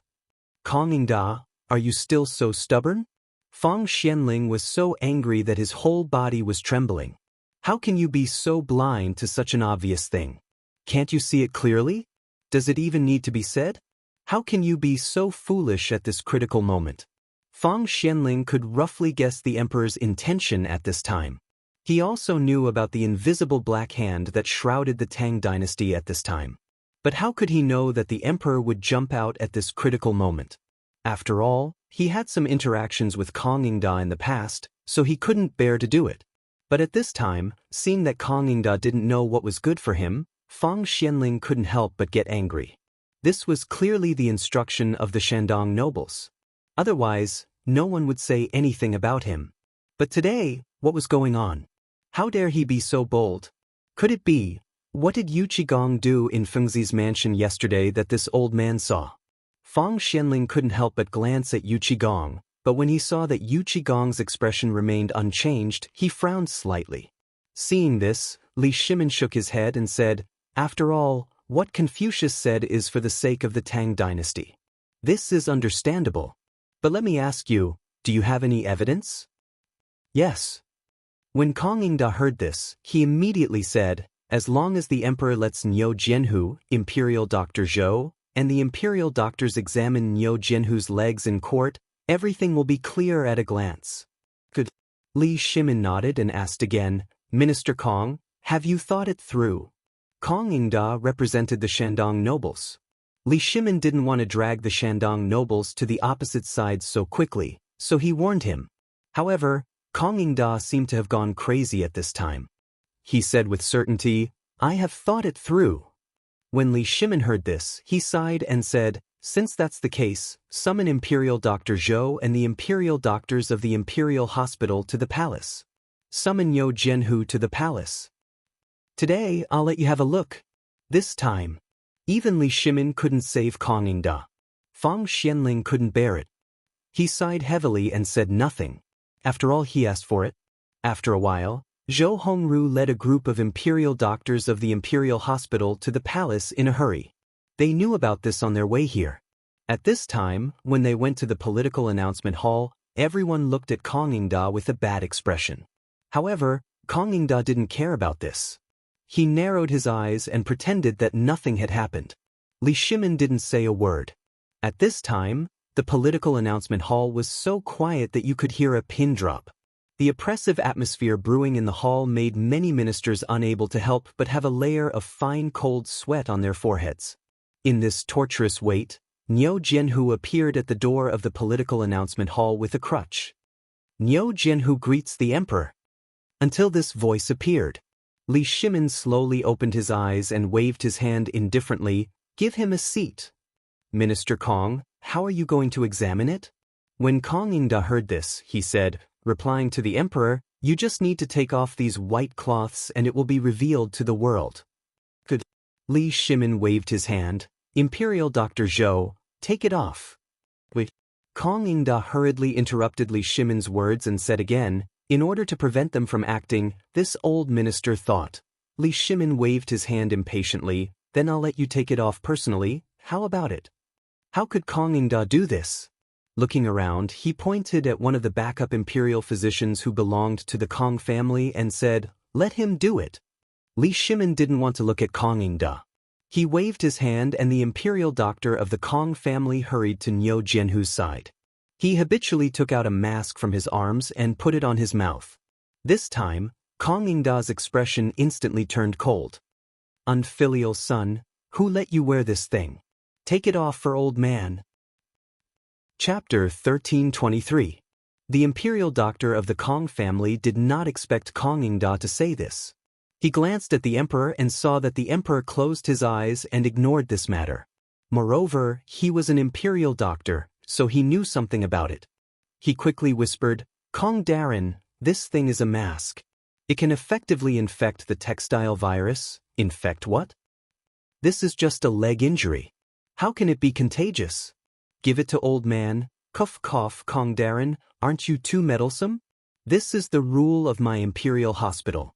Old man thought, you are not allowed to intervene in my imperial hospital's affairs, right? Could it be that you, Kong Darren, want to replace me? Enough, remove it for me. Li Shimin's cold voice made Kong Yingda behave. However, the imperial doctor was extremely aggrieved. He looked at the angry Kong Yingda in front of him and said, Kong Darren, you can ask around. Now all the imperial doctors in Chang, in city are using this thing. While speaking, the imperial doctor did not say anything.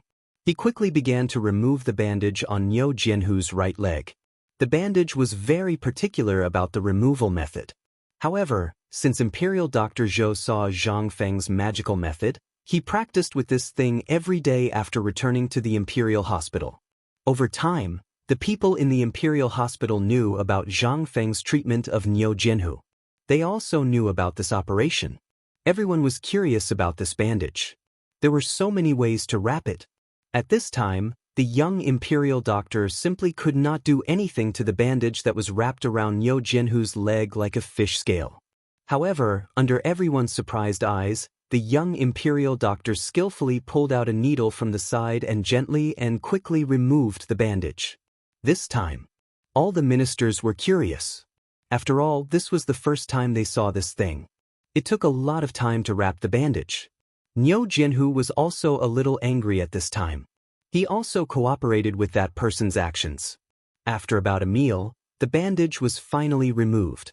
In an instant, the dense bamboo clips and brand new bamboo clips appeared in front of everyone's eyes. The bamboo clips were boiled in water and the stubble was still brand new. At this time, Kong Yingda was even more certain of his idea. It was obvious that it was just done. At this moment, the officials looked at Niu Jianhu and Niu Jinda in confusion. They were not fools. Naturally, they could tell that it seemed to have been put up last night. Besides, didn't Kong Yingda just say that Niu Jianhu and Niu Jianhu went to Fang Xuanling's mansion in the end? Could it be that they had created this in Fang Xuanling's mansion? This was a great crime of deceiving the emperor. But when everyone looked at the emperor, they found that the emperor's expression remained unchanged. What was the meaning of this? At this time, the young imperial doctor glanced at Kong Ingda. After all, Kong Ingda was his elder. Although he was an elder, he was also from a side branch. However, because of Kong Ingda's status in the court, his status in the family had also risen. Moreover, he was able to come to the imperial hospital because of his relationship with Kong Ingda. However, Kong Ingda glanced at him coldly. It was this glance that made the young imperial doctor somewhat unable to bear it. But at this time, the emperor was also present. If he went too far, he would be dragged into the water. He could only endure it and dismantle the bamboo clips. Feng Xianling originally wanted to remind him, but at this time, seeing Kong Ingda's appearance, he couldn't help but be a little angry. "Dear Minister Kong, are you sure you want to continue?" At this time, Li Shimin reminded him again. Last night, Zhen, Imperial Dr. Zhou and the others personally saw Jianhu's leg. Are you sure you want to continue? Li Shimin also couldn't bear it. But at this time, when Kong Ingda saw such a temporary bamboo clip and the white cloth strip, he really wanted to expose it immediately. How could he give up? He cupped his fist and said, "Emperor, this official understands." When Li Shimin heard this, he sighed and said, "Fine. In that case, let's dismantle it." There were 3 layers of bamboo clips. Each layer was separated by a layer of gauze, but after the first layer of bamboo clips was dismantled, traces of blood suddenly appeared on the leg. And there was a strong smell mixed in the blood. Of course, this group of people couldn't bear the smell of alcohol, they just thought it was white wine. Kong Ingda's eyes lit up, as if he saw the hope of victory. At this time, all the officials in the field were frightened. Without waiting for the crowd to say anything, Imperial Dr. Zhou frowned slightly. It seemed that he disliked the young Imperial Doctor's slow hands and feet. Niu Jianhu also hurriedly went to the field and quickly tore off the things on his leg. After the last layer of gauze was taken off, a 3-feet-long scar on Niu Jianhu's leg and a leg that was still swollen suddenly appeared in front of everyone. At this time, without waiting for Kong Ingda to speak, Li Shimin waved his hand and said, "All the imperial doctors, personally check Niu Jianhu's leg and see if it was broken. If anyone dares to lie, Zhen will not forgive them." This time, everyone's heart skipped a beat. Was His Majesty really angry? At this time, even Kong Ingda had belatedly discovered the problem. But it was already too late. By the time he reacted, how could all the imperial doctors dare to disobey the emperor's decree? And it was obvious that the emperor knew about this matter. At this time, which one of the people who could get into the imperial hospital wasn't a wily old fox? Which one of them didn't have good eyesight? At this time, who didn't know the emperor's meaning? The emperor's meaning was very clear. Learn to be smart. If you dare to mess around, be careful of your head. Chapter 1324. Your Majesty, Niu Jianhu's leg does have signs of fracture. I'm good at grinding bones. There are obvious signs of fracture 3 inches above the belly of Niu Jianhu's right leg. Everyone present can feel it. Your Majesty, it's indeed so. We all feel it. Your Majesty, look. The silver needles can easily penetrate the bone. It's impossible that there are no cracks. At this moment, an old imperial physician couldn't wait to hold Niu Jianhu up. He raised Niu Jianhu's right leg high and pointed at the 3 silver needles on it. As he spoke, he pulled the 3 silver needles back and forth in Niu Jianhu's grimacing mouth. Then he changed the direction of the needles, sticking them in and pulling them out. Niu Jianhu was in so much pain that he almost fainted. Seeing this, at this moment, there was no need for anyone to say anything. Li Shimin waved his hand and said, "Okay, bandage him." Dear Minister Kong, do you still think that his broken leg is fake? If you still think his leg is fake, do you want me to break your leg now and let Zhang Feng fix it for you? What else could Kong Ingda say at this moment? He had already collapsed on the ground and fell into a daze. He was already in a daze at this moment. He couldn't figure out why. How could a broken leg recover so quickly? If that was the case, didn't it mean that what happened on the mountain? Li Shimin was also a little angry at this moment. He waved his hand and said, "I think dear Minister Kong is not in good health. Men, send him home to recuperate. Without my permission, don't go to the court for the time being. Men, take him away from me.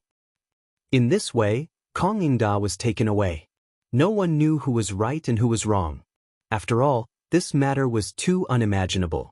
Who would have thought that Zhang Feng's medical skills were so amazing that a person with a broken leg could walk with crutches in less than a month? This was simply a fantasy story, all right? But at this moment, it really happened in front of everyone's eyes. Everyone had no choice but to believe that it was true. Most importantly, many of them were very doubtful when they didn't see it in person today. But now, everyone's heart began to burn, as if they had seen something extraordinary. Li Shimin didn't give them too much time to think. After all, he had given them enough time before, and today's morning court had been long enough. Li Shimin said lightly, "You all saw what happened today, right? As for the mask, I believe that as long as you have been to Chang, and you should be able to see it. Even I'm using it now." What Minister Kong said earlier about General Niu going to look for an iron mine is something that General Niu is doing for the common people. However, as for the matter of him being poisoned, Niu Jijie, you should say it yourself. Hearing this, Niu Jinda bowed and said, "Your Majesty, I saw that the autumn planting season was coming, and the people in Chang and were seriously lacking in ironware and other farming tools. Therefore, I wanted to share your burden and went there. But I didn't expect that I didn't know the iron mine. By chance, I got a mysterious thing and got poisoned." After Yu Qigong recounted everything in detail, Li Shimin said, "However, I know that this thing of yours, is it something that the boy named Zhang Feng on the mountain came up with?" Li Shimin didn't want to draw Zhang Feng out. But at this time, the situation was not optimistic. The autumn planting couldn't be delayed any longer. And if the phosphorus fertilizer and seeds were delayed, how could it be promoted? Therefore, today, Li Shimin had already pushed everything to Zhang Sun Wuji, as well as that old Li. He, on the other hand, had removed himself completely. After all, although he didn't want to hide his identity, it wouldn't be good if he exposed Fengzi like this. However, this matter must be spread out. Thinking of this, Li Shimin said, "Yesterday, I also went to Minister Fang's mansion. And it was because of this. Minister Zhang Sun and the others, in order to solve the food shortage problem, actually used some unknown method to create something called fertilizer. Of course, I heard that this thing was also created by Zhang Feng, right? How could Zhang Sun Wuji not know the emperor's meaning?" He hurriedly replied, "Replying to your Majesty, it is indeed like this. This matter was told to this lowly official by a merchant surnamed Li. I heard that this brat named Zhang Feng has developed a fertilizer that can double the yield of all the fields. Moreover, I've carefully investigated White Deer Academy, and I've indeed discovered that one of the textbooks in the academy is something called physics. So, I've made a bold decision and tacitly agreed to this research." Li Shimin heard this. He nodded and said, "Minister Zhangzhen has done well. This is a great merit that will last for 1,000 years. Minister, think about it. What do you need? I will reward you one by one." Reward? They wanted fields. But would the emperor give them? And most importantly, they wanted food. But the national treasury was even poorer than them. What did they want? Money? Forget it. They had a lot of that stuff too. Zhang Sun Wuji pretended to be righteous and selfless as he said, "To be able to share your Majesty's burdens is this subject's duty. How would I dare to ask for any reward?" Li Shimin heard this and nodded with a smile. "Since that is the case, when this thing is really created, I will reward you all together." Li Shimin waved his hand and said, "Give the order to reward Chancellor Zhang Feng of White Deer College with 100 mu of fertile land." Chapter 1325. Today's morning court session lasted for 6 hours. By the time the court session ended, everyone was already dizzy from hunger. However, the court session this time caused ripples in the hearts of all the officials, especially after they learned that Zhang Sun Wuji had mentioned that Mr. Li had a close personal relationship with Zhang Sun Wuji. Moreover, the emperor really knew about Zhang Feng's matter. This was what shocked all the officials the most. Previously, they had vaguely heard from the imperial astronomer that the North Star had descended in Chang'an City. Moreover, they were all officials in the court. How could they not know about the matter in a small place like Chang and City? Especially after the barbecue and beer were served, everyone heard a name, Zhang Feng.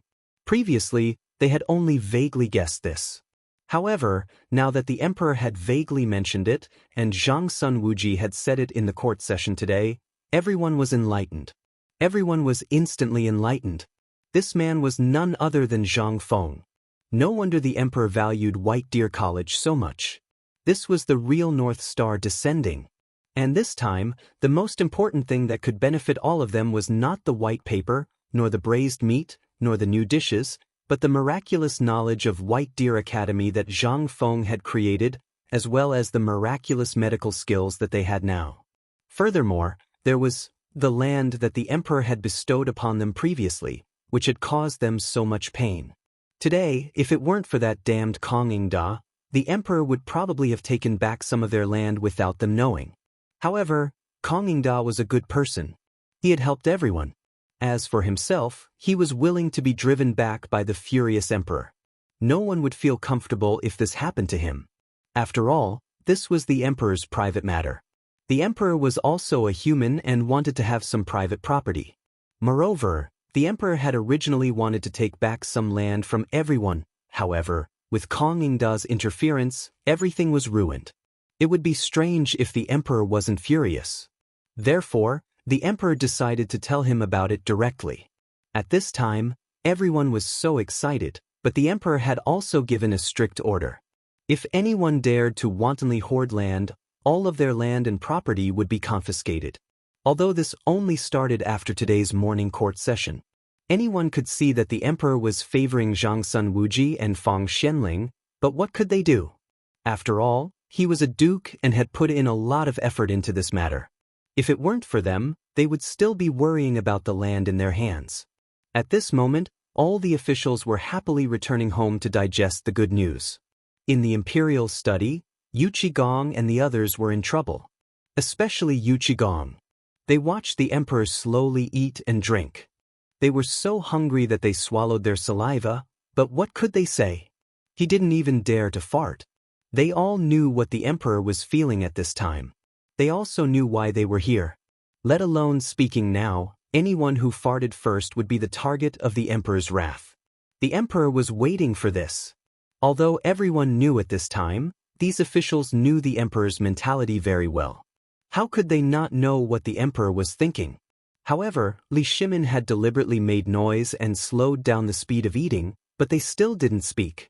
He couldn't help but sigh slightly when he saw that. Niu Jijie.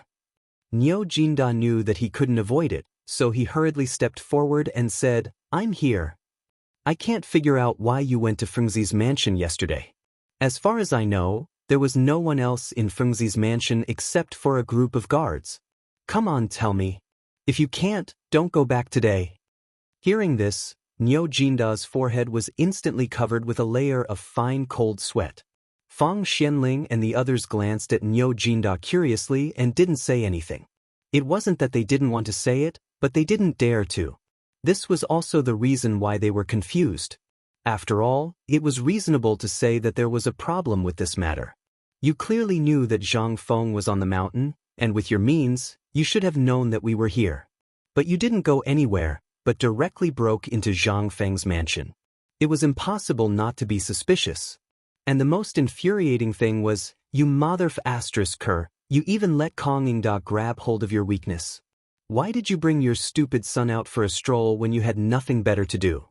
Did you not feel comfortable lying at home? Now you feel better, right? Niu Jinda regretted it very much. But now that it had happened, it was nonsense to say anything else. He could only say helplessly, "Your Majesty, I'm innocent." Li Shimin was so angry that he almost laughed. "At this time you still want to play dumb? It's because of you, old bastard, that my plan is all ruined." Li Shimin chuckled coldly and said, "Then tell Zhen, where exactly are you being wrongly accused? If you can't give me a reason, then I really want to hear a few sounds in As Imperial Study today." Chapter 1326. In an instant, Niu Jinda couldn't stay calm. What was he doing? Hearing a sound? Swish. Niu Jinda hurriedly knelt down and said, Your Majesty, yesterday this old subject originally wanted to take my son to thank Fengzi, but after thinking for a long time, I couldn't think of what to give to Fengzi. However, when I turned my head, I saw the Guangong too that your Majesty rewarded me, so this old subject, Niu Jinda spilled the whole story of how he went to Zhang Feng's residence yesterday, as well as why he went there and what he did there. The sound really scared him. After all, being hit by a plank was also a sound. The head falling to the ground was also a sound. He couldn't tell what the emperor was thinking, and this time the emperor was really angry. What's more, Kong Ingda, this old guy, basically exposed everything. No one would feel good if this happened to him. At this time, he didn't know whether the emperor was really angry or something else. This was what scared him the most. At this time, Li Shimin heard this and said with some surprise, "You mean, you extorted the Guangong too that you have been hanging at the gate?" "Yes, that's right.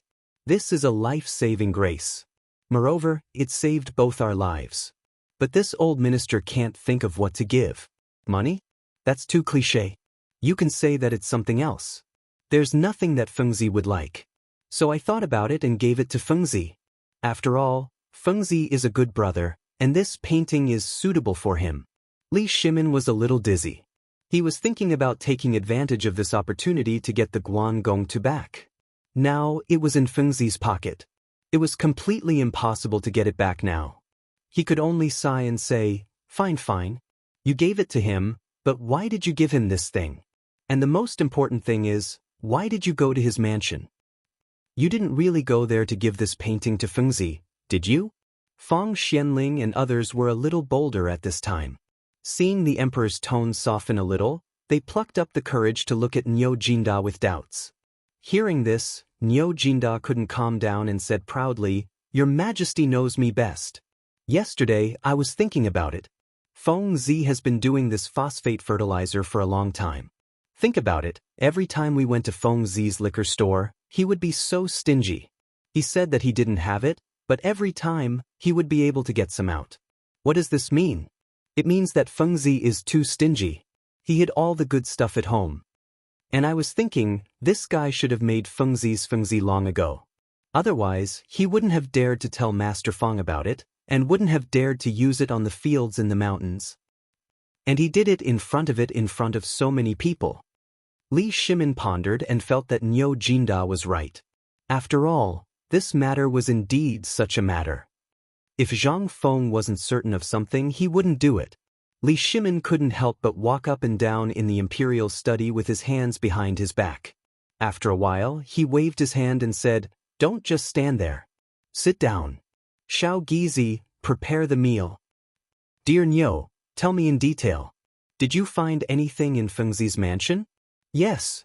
Niu Jinda's eyes were fixed on the bowl of steaming hot noodles that a group of palace maids brought in. Li Shimin sighed and waved his hand, saying, "Let's eat and talk." Oh. When Niu Jinda heard this, he rubbed his hands together and took a large bowl of noodles from a palace maid before wolfing it down. Yu Qigong and the others had long since fainted from hunger. When they saw this, they didn't wait for the emperor's orders and picked up their bowls to slurp down the noodles. After a while, Niu Jinda touched his belly. He wanted to eat another bowl, but seeing Li Shimin's expression, he hurriedly said, "Your Majesty, you also know about this. It's Fengzi's east courtyard.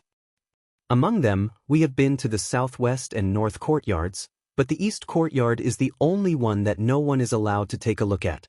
And most importantly, when I went to ask, no one was allowed to mention it. Zhang Feng even found 3 old men and directly sealed the east courtyard. I don't know what they are doing inside. Even when I went to persuade them, in the end, when I mistakenly said that Fengzi was selling phosphate fertilizer on the mountain, they finally allowed me to go in. What's inside?" Li Shimin frowned and asked. Fang Xianling and the others also put down their bowls and chopsticks, waiting for Niu Jinda. Niu Jinda looked behind him and saw that the door of the imperial study was closed. He then said mysteriously, "The layout of the courtyard is the same as the other places. When Fengzi moved in, we all went to the east courtyard. There are so many rooms, but the 3 old men didn't live in them. Instead, they built a few thatched sheds in the innermost part of the east courtyard where the sunlight is the best. The weirdest thing is that there's a big pot beside the shed, which is boiling water. There's also a big wooden trough beside the pot, and there's something similar to medicinal herbs in the wooden trough. Li Shimin was confused. You said a lot of things. You didn't find anything. You're making fun of me, aren't you? Li Shimin was angry. He waved his hand and said, "Come on, drag him out and give him 30 beatings."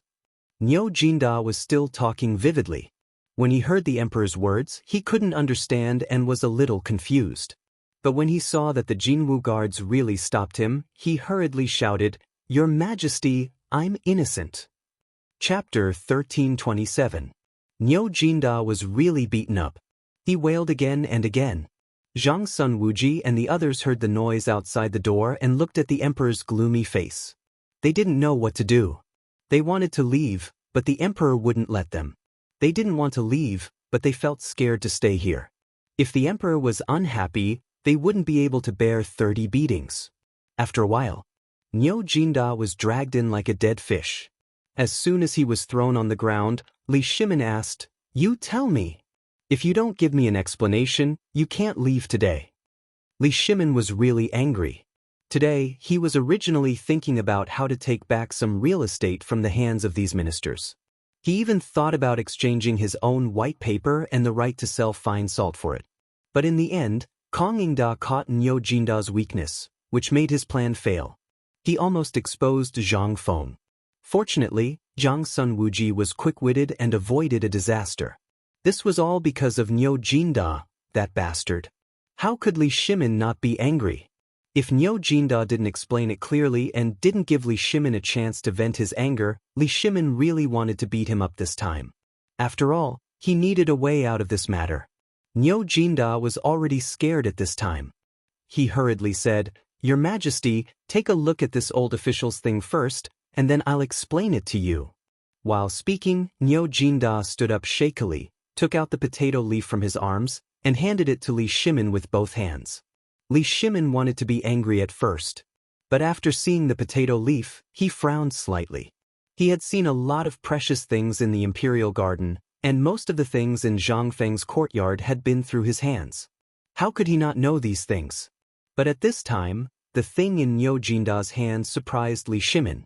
This is the thing that the three old men were secretly fiddling with? Right. Niu Jinda hurriedly said, "Your Majesty, those three old men, one was guarding the door, and the other two were squatting beside the wooden trough. When this old official went there, these two old men desperately tried to block this thing. This old official also spent a lot of effort to get this thing, and most importantly, this thing was watered with phosphate fertilizer." That's it? Zhang Feng, that bastard. Did he experiment with phosphate fertilizer on this thing? This thing doesn't look like anything. But before Li Shimin could finish speaking, the part of the potato that he was holding broke right in front of his eyes. Moreover, a drop of juice even shot out and landed on the back of his hand. Li Shimin pinched the stem of the potato with even more astonishment. In that instant, that delicate and fragile feeling made him feel curious. What is this? Li Shimin became even more curious. But before he could speak, Yu Qigong couldn't help but ask. After seeing Li Shimin's eyes, Yu Qigong quickly shut up. Niu Jinda then said, "Actually, this old official asked for a long time, but I didn't know what this thing was. In the end, this old official used some means to find out that this thing is actually a medicinal ingredient, and I heard that Fengzi inadvertently obtained it from a merchant in the western region. If you don't believe me, you can try it. This old official has tasted the missing part of this leaf, and it does indeed have the taste of medicinal ingredients." When Li Shimin heard this, he wanted to try it, but was hurriedly stopped by Xiao Gizi. Li Shimin sighed and said, "Fine, you can try it. If it's really as Niu Jijia said, call the imperial physician over." Xiao Gizi carefully tore off a piece of potato leaf and put it in his mouth. He chewed and said under Li Shimin's expectant gaze, "Your Majesty, this really is a medicinal ingredient. It tastes bitter and a bit numb, and there's also a strange taste. Call the imperial physician." A moment later, Imperial Physician Zhou hurriedly entered the imperial study. After asking in detail, he also tore off a piece and threw it into his mouth. At this time, Li Shimin asked, "Niu Jijie, Is this the medicinal ingredient that Fengzi used to treat the tiger? Niu Jinda was also a tactful person. At this time, when he saw the emperor ask, he hurriedly said, Fengzi has no other medicine other than alcohol and bone soup. Li Shimin couldn't help but be even more confused and asked, Imperial Physician Zhou, what do you think this thing is? Where has Imperial Physician Zhou seen this before? At this time, he was also very tangled. After hesitating for a long time, he couldn't say anything. Seeing this, Li Shimin sighed and said, Forget it, forget it. I'll ask that kid later. You can leave now. After dismissing Imperial Physician Zhou, Li Shimin once again laid bricks in the Imperial study. Just when everyone was about to doze off, Li Shimin said, That is to say, this phosphate fertilizer really has a magical effect? If this is the case, then my Tang dynasty will prosper. Although they didn't know what this thing was, it was worth it for Zhang Feng to be so mysterious. It must be known that the things that Zhang Feng fiddled with before had never been hidden. At this time, Fengzi must be doing something big. If this thing could be said now, with his character, how could he hold it back? If he didn't say it now and it was so mysterious, it meant that this thing was enough to shock the world. Thinking of this, Li Shimin waved his hand and said, This matter can't be mentioned again, and can't be discussed in private, understand? The few of them were not noobs. Seeing Li Shimin so cautious, they also knew some things. Several people hurriedly stepped forward and bowed, We obey your Majesty's order. Chapter 1328. At the same time, in the virtuous square in the west city of Chang, and city. It was in a state of shock. As the saying goes, some people are happy while others are sad. At this moment, everyone in the virtuous square saw Kong Ingda being sent back to the Kong residence by the imperial guards. Kong Ingda was no longer as elegant and arrogant as before. Instead, he was like a foolish old man who was at the mercy of the imperial guards. After the imperial guards left, a group of soldiers wearing the uniform of the imperial guards came to the entrance of the Kong residence. They seemed to be guarding the entrance, but in fact, they were watching over the entire Kong residence. Every person who entered and left had to go through layers of checks. At this moment, the entire virtuous square was in shock. Some people said that today at the morning court, Kong Ingda angered the emperor and was removed from his official position by the emperor. Others said that Kong Ingda was plotted against by a scoundrel and the emperor sent people to protect Kong Ingda. As the saying goes, good news never leaves the house, but bad news travels 1,000 miles. In less than 2 hours, Kong Ingda's incident had spread throughout Chang. It had even become a household name. But no one in the Kong residence came out to say anything. Even the servants and maids who came out to buy groceries came and went in a hurry. The officials who had always been on good terms with Kong Ingda, as well as the ministers who lived in the virtuous square, did not say a word about this matter. Even the Kong residence, which used to be as busy as a marketplace, was deserted. Everyone who passed by hurriedly ran away, fearing that they would not be able to avoid the place. The Kong residence instantly fell into a gloomy fog. The Kong residence was not the largest or the most gorgeous in the virtuous square, but it was the most exquisite and the most famous. This was because Kong Ingda was known as the son of sage Confucius. But now, the son of sage Confucius was lying on the bed with a sallow face. His eyes and mouth were wide open, and he did not listen to anything anyone said. It seemed that he had really lost his mind. Kong Ingda's so-called 100 students were only a few dozen people at this time. They were kneeling in front of Kong Ingda's bed with the family members of the Kong residence. Beside the bed, an old woman with a head full of white hair was holding a walking stick. While wiping Kong Ingda's cheeks with a rag, she was narrating the situation outside. A moment later, the young imperial physician surnamed Kong from the Imperial Institute of Medicine hurried over. As soon as everyone saw him, it was as if they had seen their savior, and they hurriedly went forward to ask. The old woman who was sitting by the bed slammed her walking stick on the ground and said, "Kong Chao, kneel down for me." In an instant, the entire room fell silent again. When the imperial physician heard this, he helplessly put down his medicine box and respectfully knelt beside the old woman. He kowtowed and said, "Nephew Kong Chao pays his respects to the old woman. This old one asks you, What's the matter with master? The old woman was naturally the matriarch of the entire Kong family, and was also Kong Ingda's official wife. Kong Chao opened his mouth to say something, but when he thought of what Kong Ingda had done, and the fact that the emperor had not really dismissed Kong Ingda today, he said, "Matriarch, Lord Kong was just provoked in the court today. It's nothing serious." The emperor did not say that he was going to dismiss Lord Kong. It's just that Lord Kong took some things too hard and got angry. In the end, Kong Chao could only compromise and say it out loud. After all, if he really said it, it would cause a lot of trouble.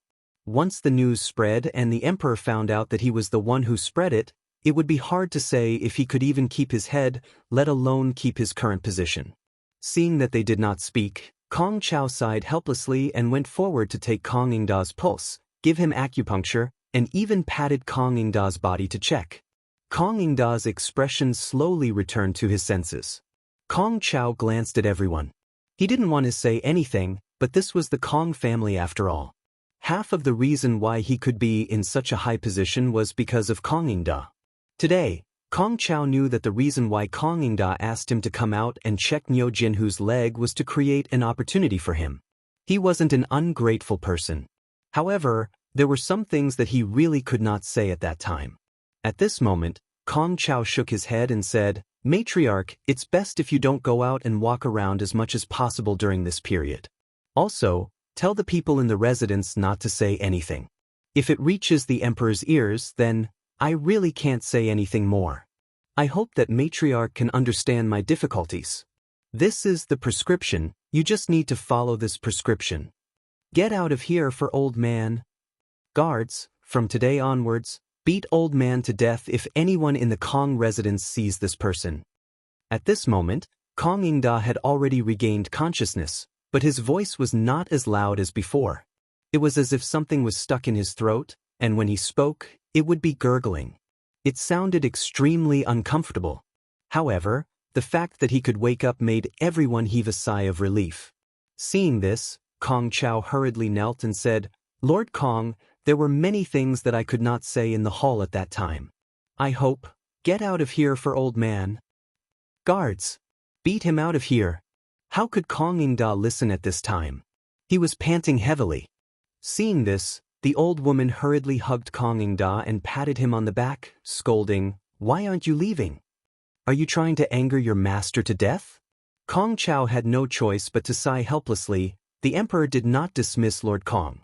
He only asked Lord Kong to rest at home.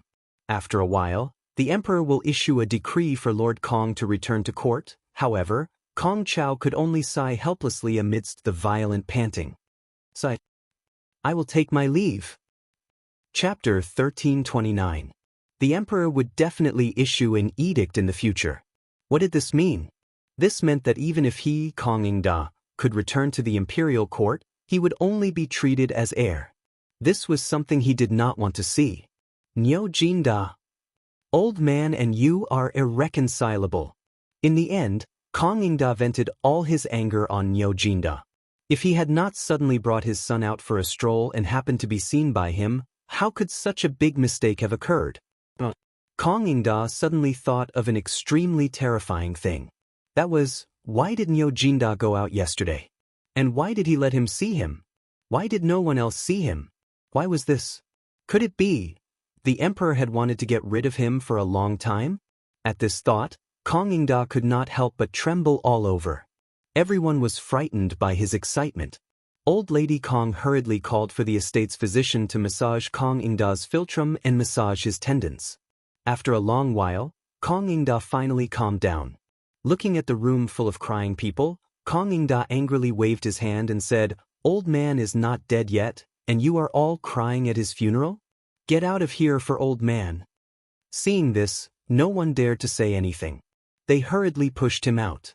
At this time, Kong Ingda finally asked about everything in the Kong estate. When he found out that there were imperial guards guarding the door, he was so angry that his body trembled all over again. This scared Madame Kong half to death.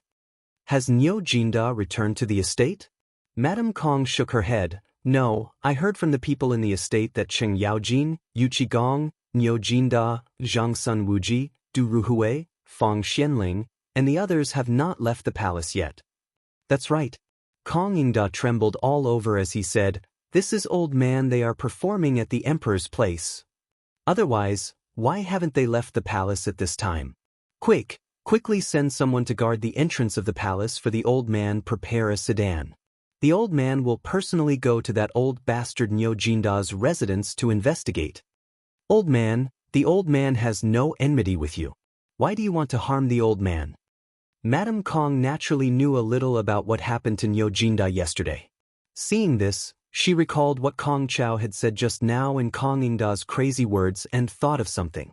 But what he couldn't figure out was, although Kong Ingda usually didn't have much interaction with these people, at least they weren't on opposite sides. Why did he have to do this today? Since Madame Kong was able to become Kong Ingda's first wife, she naturally came from a prestigious family. Furthermore, she had to take care of the endless stream of visitors every day, so she naturally knew some things. If he didn't have some skill, how could he run this huge Kong family so smoothly? But what he couldn't figure out was that this Nyo Jinda, as well as all these things, seemed to revolve around an unknown but well-known person in Zhang Feng. At the thought of this, Madame Kong hurriedly comforted him, "Master, please don't be impatient. Let me arrange for someone to go to that deserted mountain to take a look. After we figure out the truth of this matter, we'll discuss further, okay?" Hearing this, Kong Ingda's eyes instantly burst with a touch of excitement. "Madam, you're really the old man's good wife. How come the old man didn't think of this?" While speaking, Kong Ingda didn't even put on his clothes. He was about to rush out of the door with his shriveled ribs naked. As he ran, he shouted, "Someone come, prepare a sedan. Quickly prepare a sedan for the old man." "Master." Madame Kong was also anxious. She hurriedly pulled him back and said, "Don't worry, take care of your body." At this time, there are still imperial guards outside the door. The emperor and everyone else are watching the mansion at this time. If you go out, then our Kong family will really be exterminated. Besides, the emperor is angry at this time. And since that damn Zhang Feng dared to do this at this time, what does it mean? It means that he has already made a plan. Think about it, Master Chui. Think about it carefully. In an instant, Kong Ingda was stunned. As the most authoritative person in Shandong, he naturally knew a little about some of the things that happened around the emperor. Previously, the emperor targeted Guanlong, and suddenly seemed to have reached some kind of agreement with Guanlong's people. Then, the Wang clan's people suddenly ignited the iron ore supply, and all of these things. At this time, Shandong had already faintly sensed that a pair of invisible big hands were controlling everything. At this time, the emperor was tentatively trying to find that pair of big hands. At this time, Kong Ingda was so excited that he actually understood everything. But he never thought that the emperor and that guy named Zhang Feng's hands would actually touch here. Could it be that he's testing me? When he thought of this, Kong Ingda immediately calmed down. Madame Kong quietly sat on the chair. When she saw this, she breathed a sigh of relief. She quickly lit a cigarette for Kong Ingda and handed it to him. However, when Kong Ingda saw the cigarette, he was no longer as reluctant to part with it as before. Instead, he was extremely disgusted and hid the cigarette away. From now on, in the entire Kong family, everything related to that guy is not allowed to touch, or else you will be punished according to the family rules. Chapter 1330. As the sky slowly darkened, Kong Ingda was still seated in front of his desk, frantically looking through several things. In order to placate the people in the estate, Old Lady Kong had left Kong Ingda's room early on. In truth, Kong Ingda wasn't looking at anything. Instead, he was looking through all the information his spies had gathered. He even gathered all the small and large matters that had passed through his hands in the last year. Although Kong Ingda couldn't find anything useful, this was precisely what left him perplexed. Because he couldn't find any records on Zhang Feng in the Liang province residence. Although there really was a Zhang clan in Phoenix Ridge, and they had indeed been caught in a landslide and drowned in the Qinling Mountains, no one knew where that Zhang Feng had gone. He had once heard the crown prince mention this Zhang Feng to Ho Junji, and it seemed that someone had brought a portrait of Zhang Feng to the Liang province residence and Phoenix Ridge. Although he could roughly confirm Zhang Feng's identity, there was still one point that was suspicious. How had Zhang Feng managed to escape? Moreover, who was that esteemed teacher of Zhang Feng's? Who had seen him? Who knew his name? Why didn't anyone know about his strange abilities before? And why had no one ever mentioned them in any of the secret and unofficial records? This was especially true for the matter of setting bones, the white paper, the cigarettes, and the fine salt. If such important matters were true, why hadn't there been a single clue? And even if they had come from another region, the Tang dynasty had been so prosperous, and there had been so many foreign merchants from the Han dynasty to the present. Why had no one brought these things to the Tang dynasty? Why did it have to be that brat Zhang Feng? This was the greatest question. Kong Yingda couldn't help but be even more curious about Zhang Feng's identity and why Zhang Feng had chosen to stay in Mount Shao. He felt that this brat had chosen to stay in Mount Shao for some reason, and who was that merchant called Lao Li? Why couldn't he find anything in such a small place like Chang'an City? Logically speaking, if he had such a close relationship with Zhang Sun Wuji, there should be some clues. But why couldn't he find anything? Why didn't he collect money? Why did he gather more than 3,000 students on the mountain? What was he trying to do? Moreover, the crown prince and the others were willing to stay on the mountain? What exactly was he plotting? Kong Yingda could not help but break out in a cold sweat as he connected all the incidents together. Then he thought about what he had encountered. Kong Yingda felt that there was a shocking conspiracy going on. After all, if there was no conspiracy, why would everything be so coincidental? Most importantly, Zhang Feng's teaching theory was completely different from the traditional teaching methods of the Shandong landowning households. Could it be that Zhang Feng, that bastard, was targeting him for these things? In addition, if the emperor wants to find the person behind the scenes, does he want to start with me, Kong Yingda? Are the Shandong landowning households really soft persimmons? It would have been better if he did not think that way. Now that he thought about it, Kong Yingda instantly felt that something was really wrong. Especially when he encountered such a thing at this time, Kong Yingda could not help but think of more things. After all, such a thing had happened at this time. At the thought of this, Kong Yingda really could not sit still anymore. He took a deep breath and looked at the sky that was gradually darkening outside the window. He quietly put on his clothes and went to the door to take a look. When he saw that the manservant was dozing off at the door, he called out softly, "Dumbo Kong, come in and talk."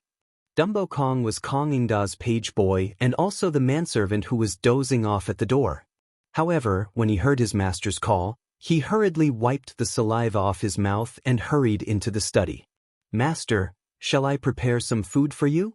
Kong Yingda waved his hand and said, "There's no need. Quickly go and prepare some clothes for an old farmer and a mule for me." But Dumbo Kong was instantly scared half to death and hurriedly said, "Master, what are you?" Kong Yingda glared at him coldly. "Why are you spouting so much nonsense when I'm asking you to do something? Don't spread this, or old man will break your legs." Dumbo Kong was so frightened that he hurriedly scrambled out. After spending the time it took to eat a meal, Kong Yingda, dressed as an old farmer, mixed in with a group of swill collectors from the back door of Kong residence and left his own residence. Kong Yingda stared ruefully at the imperial guards at the gates, but his eyes were also filled with boundless rage and indignation. Since when did he have to enter and leave his own house in such humiliation? It was all because of that damned Zhang Feng and that old bastard Niu Jinda. Having reached this point in his train of thought, Kong Yingda followed the group of people out of the city just as the gates were about to close. As soon as he was out of the moat, the drawbridge over the moat began to rise up into the air. A few commoners looked at the people among them and bowed slightly. "Kong Gong, why don't we accompany you?" These people had been shuttling through these places all year round and naturally knew who Kong Yingda was. Moreover, they only dared to take the risk because of Dumbo Kong's instructions. Otherwise, would they have dared to do something like that? It was something that could cost them their lives. After all, they had been illuminated by Kong Yingda over the years. It was only after Dumbo Kong repeatedly promised that no one else would know about it that they finally agreed.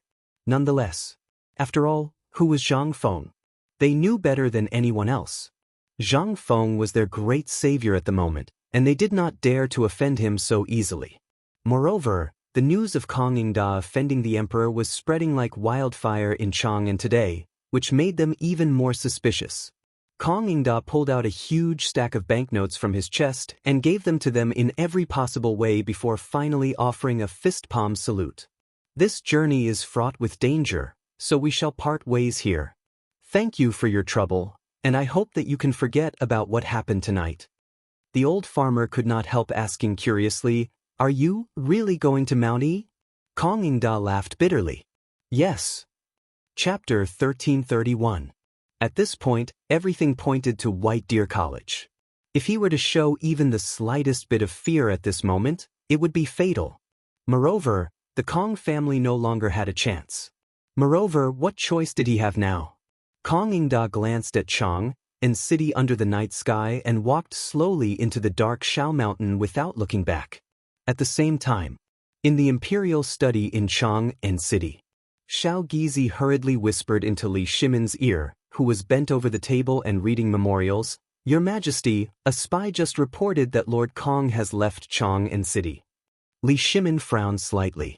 Do you know why he left? Li Shimin did not expect Kong Ingda to leave Chang'an at this time. Originally, Li Shimin did not think that Kong Ingda would leave Chang'an. Originally, Li Shimin did not care about Kong Ingda's past friendship and the face of the Shandong aristocrats. As long as he was well, Li Shimin would not care about anything. After all, to put it bluntly, these things were nothing. He just noticed Niu Jinda's abnormality. If Li Shimin didn't know the original story, he would also be suspicious. After all, Zhang Feng's means were really unprecedented. But leaving Chang'an, and at this time, Li Shimin couldn't help but lose interest in continuing to review the memorials. Li Shimin waved his sleeve and said, "Do you know why Kong Ingda left Chang'an this time?" Shao Gizi bowed and said, "Your Majesty, I just received a letter from the spy saying that Lord Kong disguised himself as a commoner and followed a group of people who carried swill out of the city on a mule. He probably didn't leave the city this time to go back to Shandong. And I also heard that today Imperial physician Kong Chao secretly went to diagnose Lord Kong's injury. It seemed that he was scolded out by Lord Kong. And Lord Kong has been scolding Niu Jijia in bed." Li Shimin lit a cigarette, but when the cigarette was half lit, his face suddenly changed. He thought of a bad result. Could it be that this old guy wanted to go up the mountain in the dark? Thinking of this, Li Shimin became more and more flustered. Was this old guy so stubborn? You can't even figure out such a trivial matter? He also knew that Zhang Feng had too many secrets. If it weren't for Kong Ingda, Li Shimin really didn't want to expose Zhang Feng's matters so quickly, but this was also the limit. What he was worried about was that once he revealed his identity, all of the civil and military officials in the court would instantly point their spears at Zhang Feng. Moreover, the people of the 5 surnames and 7 clans, as well as the Shandong side and that huge hand behind them that had yet to appear, were all added together. When Li Shimin thought of this, he instantly thought of a very frightening thing.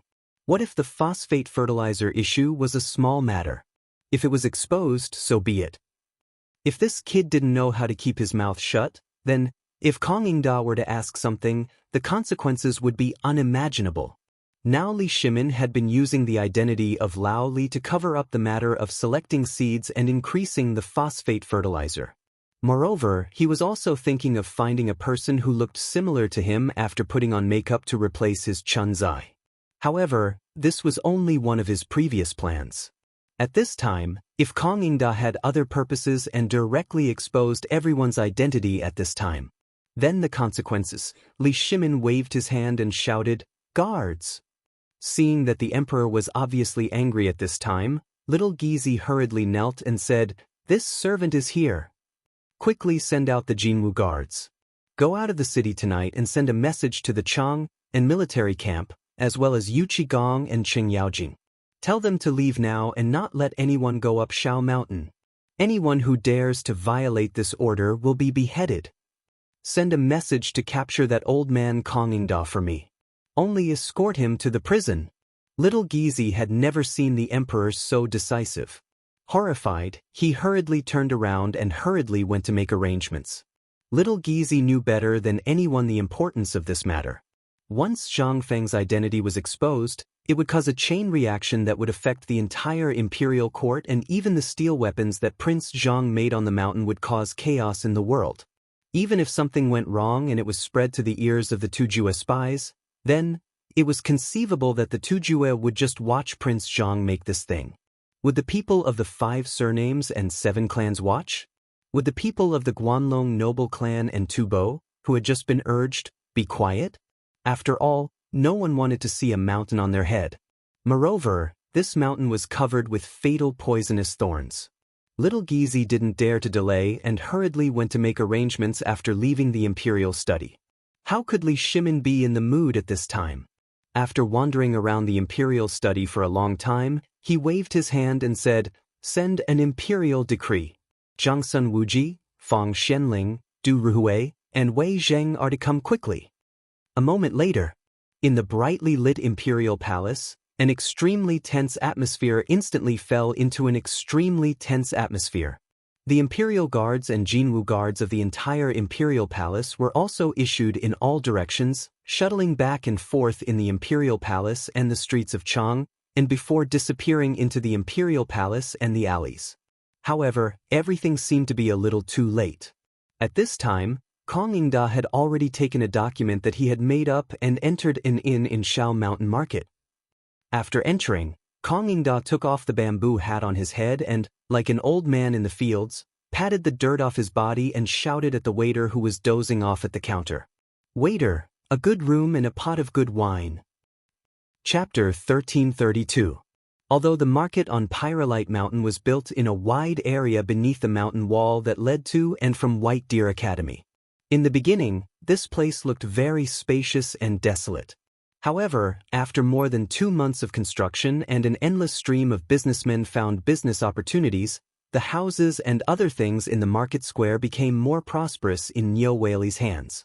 If one did not know better, they would have thought that it was Chang and City.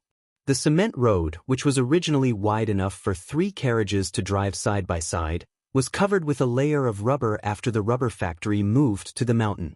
Although it smelled a little unpleasant and sticky at first, it was very comfortable and soft to step on after it had dried.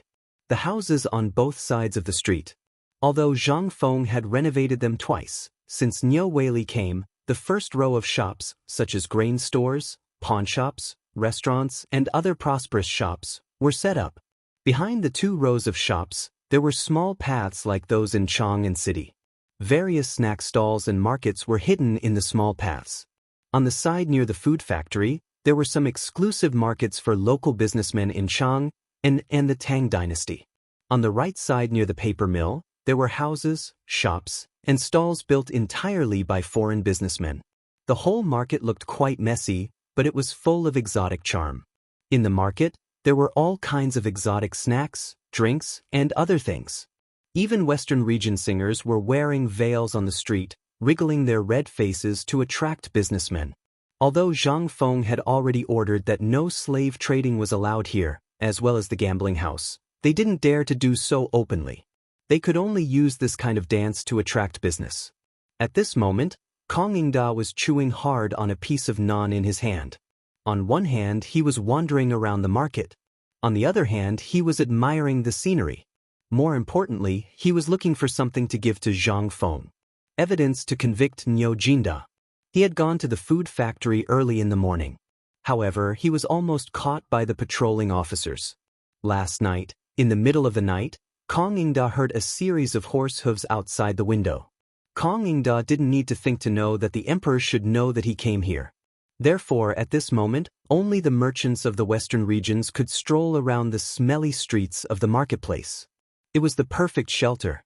After all, the previous him had never bothered to come to such a dirty place. In addition, who didn't have things to buy early in the morning? Who would come to such a place to suffer? They had managed to sneak into the market. But if he wanted to go up the mountain, the only way was blocked. That was the gate of the academy. At this moment, Kong Yingda was looking at the words on the gate of the academy from afar, slightly lost in thought. He did agree with the admonitions, but shouldn't the statue in front of the admonition be Saint Shu Kong? Which person on the tree was this? No matter how one looked at him, he looked like an outsider instead of a statue of someone from the Tang dynasty. It was a disgrace for such a statue to appear here. Whether it was the statue's clothes, the short hair, or the thing on the eyes, which one of them was from the Tang dynasty? Which one of them looked like something from the Tang dynasty? Most importantly, this statue was very famous in this market. It was said that it was Zhang Feng's mentor. This made Kong Yingda even more certain that Zhang Feng must have done something shady on the mountain. After all, the clothes and the things made by Zhang Feng, which one of them looked like something from the Tang dynasty? This was simply an outsider. Did the emperor forget the ancient saying that those who are not of our race must have a different heart? Did Niu Jinda forget? And Fang Xianling, Wei Zheng. Did you all forget? But this was not the main point. The main point was that the security here was extremely tight. The guards here were all big and burly, and many of them had scars on their faces. Some of them even had injuries all over their bodies. With one look, one could tell that they had military backgrounds. How could such people be qualified to guard the door? This was simply too much. But at this moment he was stuck in front of this checkpoint.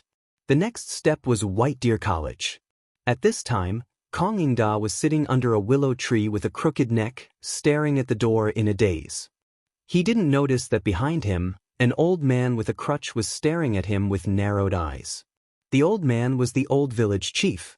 Behind the old village chief were more than 10 students from the mountain. The one leading them was Qian Wanli. Each of them was carrying a large bundle of white paper. The old village chief's voice still attracted Kong Yingda's attention. The moment he turned his face, the two old men couldn't help but be stunned. Master Kong? Your elder son? Chapter 1333. The old village chief's surname was Sunday. He was called Sun Dequan. In his early years, he had been eating in Chang'an City. He had inadvertently gone to Kong Yingda's mansion to do some work. Because of his straightforward nature and the fact that he had accidentally bumped into Kong Yingda took pity on him and asked him to bring his letter to the Chang'an local government. That was how he got his current position as the governor of Tonghui Lane.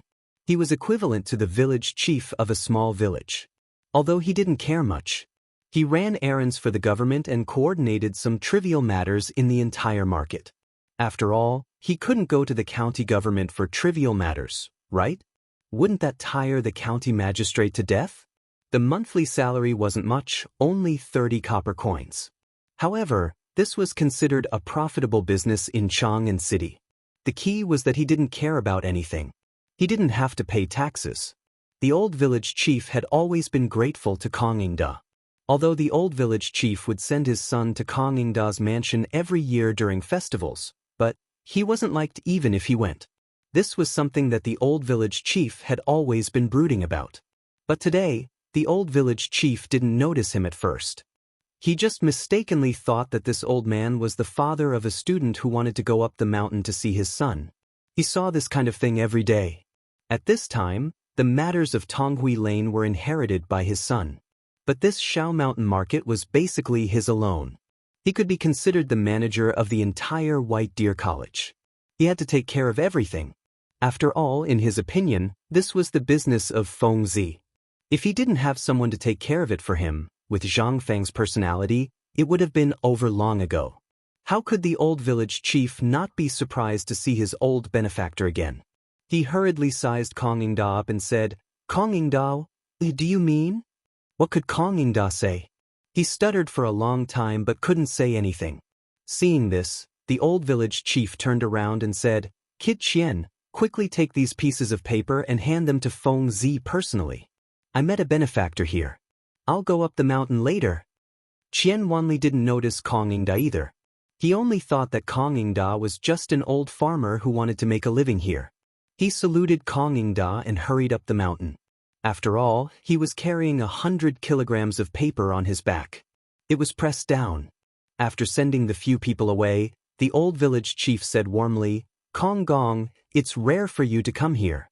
Earlier, this old man had always wanted to pay a visit to thank benefactor for your kindness in the past. However, due to my lowly status, I couldn't get through the door. Kong Yingda seemed to have seen a glimmer of hope. He smiled ruefully and said, "You're too kind. It's just that the servants in the house are like dogs who bully others because of their master's power. When the old man returns, he will definitely discipline them well. Hearing this, the old village chief waved his hand. I wouldn't dare. There's no need to trouble Duke Kong with such a small matter. After all, this country has its laws and every family has its rules. Since Duke Kong has come here today, and this old man happens to be present, could this old man be so bold as to invite Duke Kong to this old man's residence for a chat so that this old man can perform his duties as a host and repay the kindness of those years? Kong Ingda rolled his eyes and said, Old man's son, may I ask if you are on this mountain? Oh. Thanks to this dean, this old man has managed to get good jobs in the entire Tonghui district. This old man is also honored that the entire papermaking workshop is under my watch. Furthermore, some of the daily affairs in the district are also under my care. At this moment, even the experienced and knowledgeable Kong Ingda was dumbfounded. He stood rooted to the ground and looked at the white paper that was being dried like snow. He said in shock, You are saying that this papermaking workshop is under your management? The mystery of the papermaking workshop was well known in the entire Cheng. Everyone wanted to find out more about the papermaking workshop. After all, the papermaking workshop had replaced the papermaking industry of the past. One could imagine that a few hundred kilograms of white paper a day was equivalent to a month's production in the past. How terrifying was that? Kong Ingda originally thought that the papermaking workshop would be heavily guarded, and that there would be a heavyweight guarding it. However, he did not expect that there would not be a single guard here. Furthermore, it was an old man with a slave status who was in charge? What kind of operation was this? Could it be that in the eyes of Zhang Feng, this thing was so worthless? At this moment, Kong Ingda was in a bad mood. He stared blankly at the papermaking workshop. Then, under the ostentatious introduction of the old village chief, he walked into an elegant brick house. What shocked him even more was, this brick house was no different from the houses in the district. What was this? How many people could use a brick to build a house? However, even though it wasn't a green brick but a red brick, it was still a F***king head. For this thing, other than those aristocratic families, other people would not be able to use brick to build houses. Even if they were to install brick on their door, they would still need to go to the government office to register it. Even the palace was not entirely made with brick, but here, Kong Ingda was a little dizzy. He could not help but interrupt the old village chief and ask, Old man's son, are all the houses here built with this red brick? The old village chief stroked his beard proudly and said with a sigh, Yes. Everything here was made by Fengzi. My place is still considered simple and crude. You didn't go up the mountain. That mountain is the real magnificent one. By the way, Duke Kong, why are you here today? Chapter 1334. At this moment, Kong Ingda felt that there was something wrong with the mountain. Regardless of whether he was a brick or not, he was still a brick. According to the laws of the Tang dynasty, this kind of thing was strictly controlled. Even in his mansion, only the main door was built with bricks. The rest was still made with mud. However, when compared to this place, in an instant, Kong Ingda felt as if he was a chicken that had walked into a phoenix's nest. Although this phoenix's nest was very small. Seeing that Kong Ingda was still immersed in shock and holding a brick in a daze, the village head couldn't help but shake his head. The old village head could only shake his head helplessly. Taking advantage of the situation, he walked out of the room and found a few workers from Tong Hui Fong.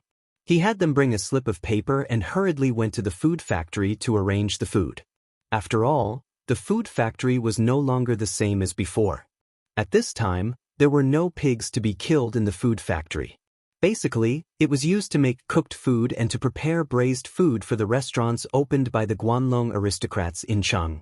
It was also a place to teach some skills to those who wanted to come here to learn the art of cooking.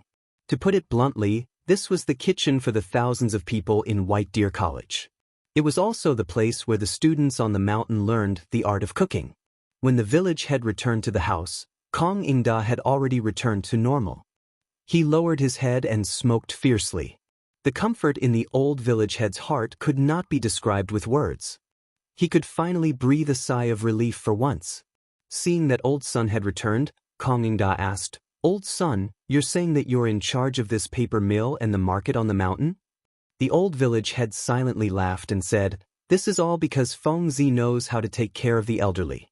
Otherwise, do you think this old man would have this opportunity? Moreover, this young man is also a person who values friendship and righteousness.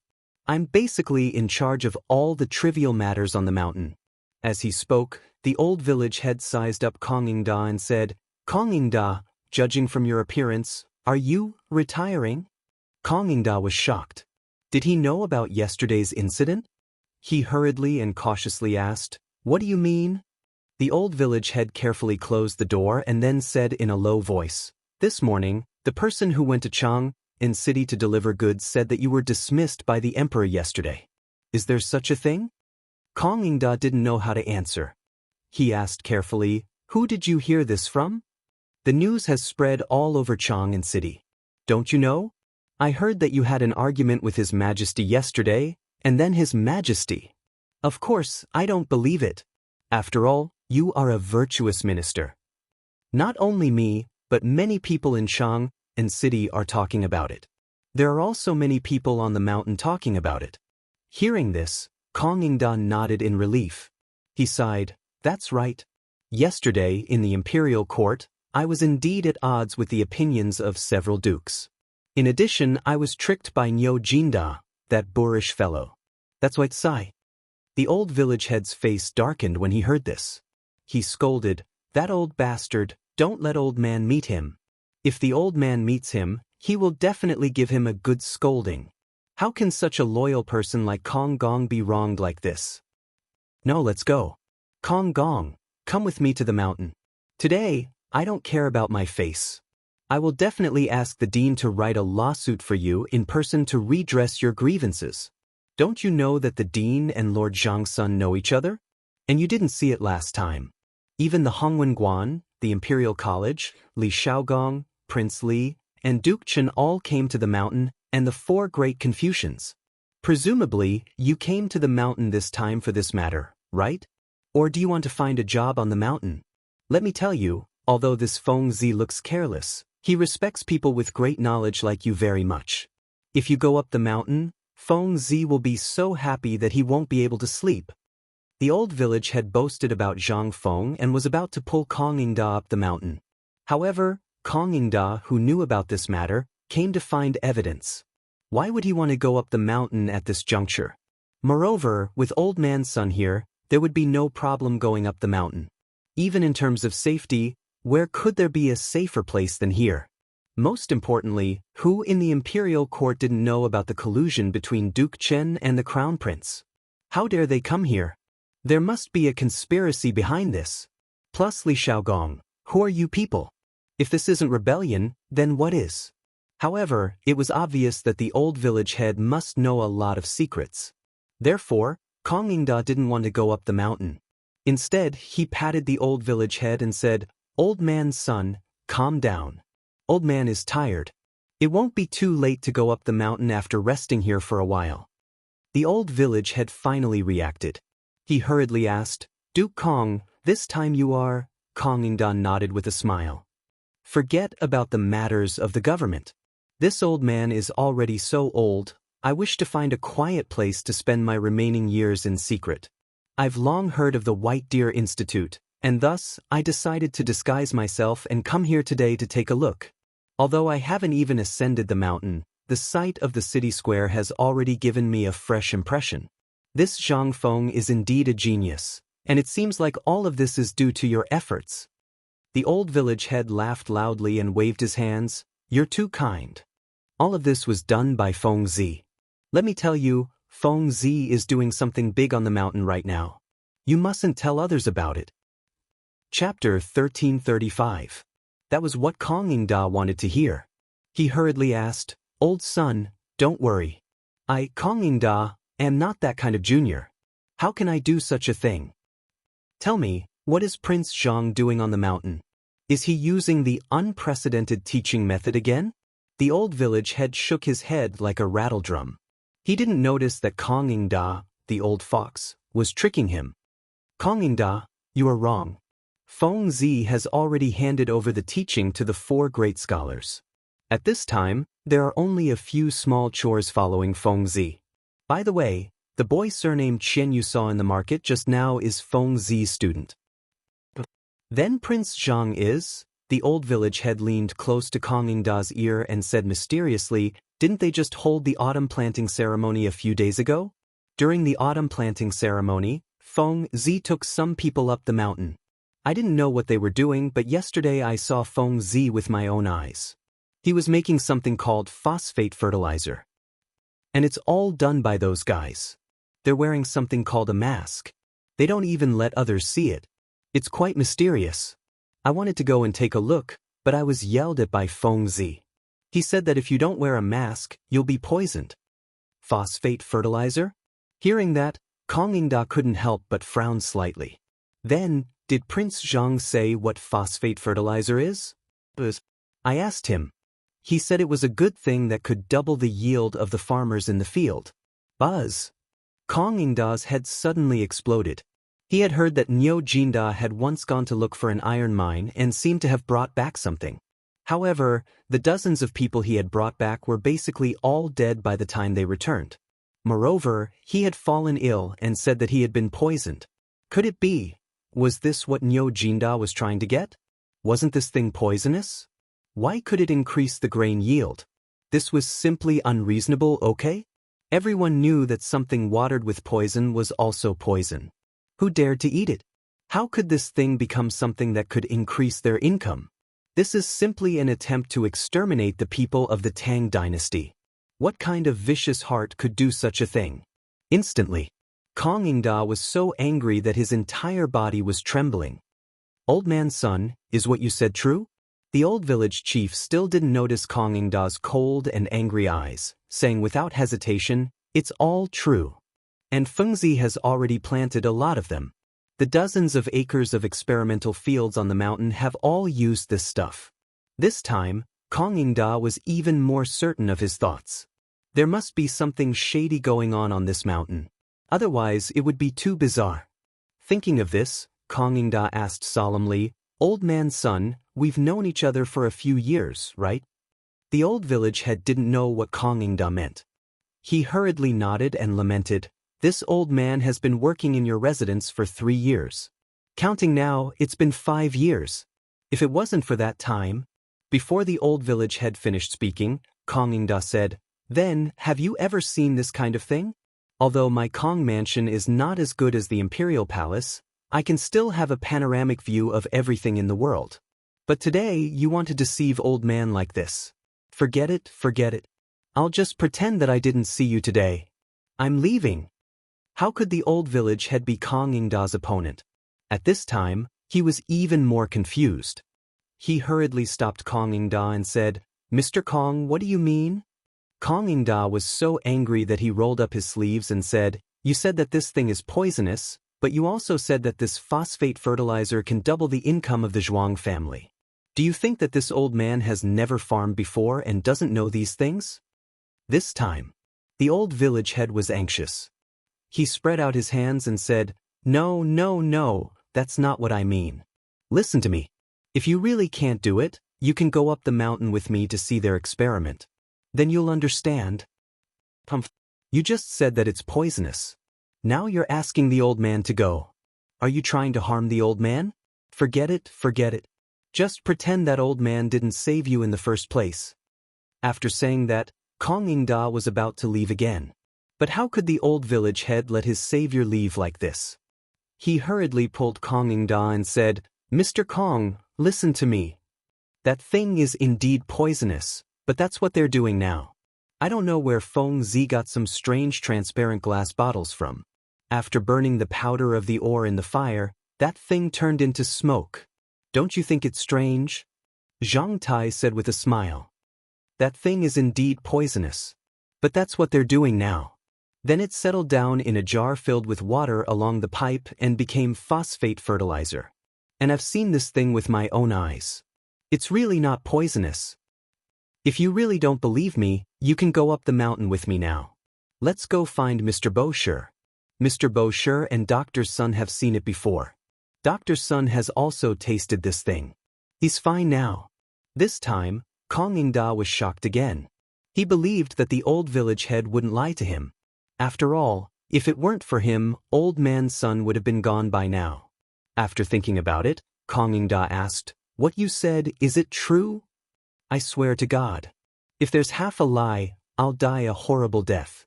"How about it?" Seeing this, Kong Ingda was relieved and asked, "Do you have that kind of phosphate fertilizer here?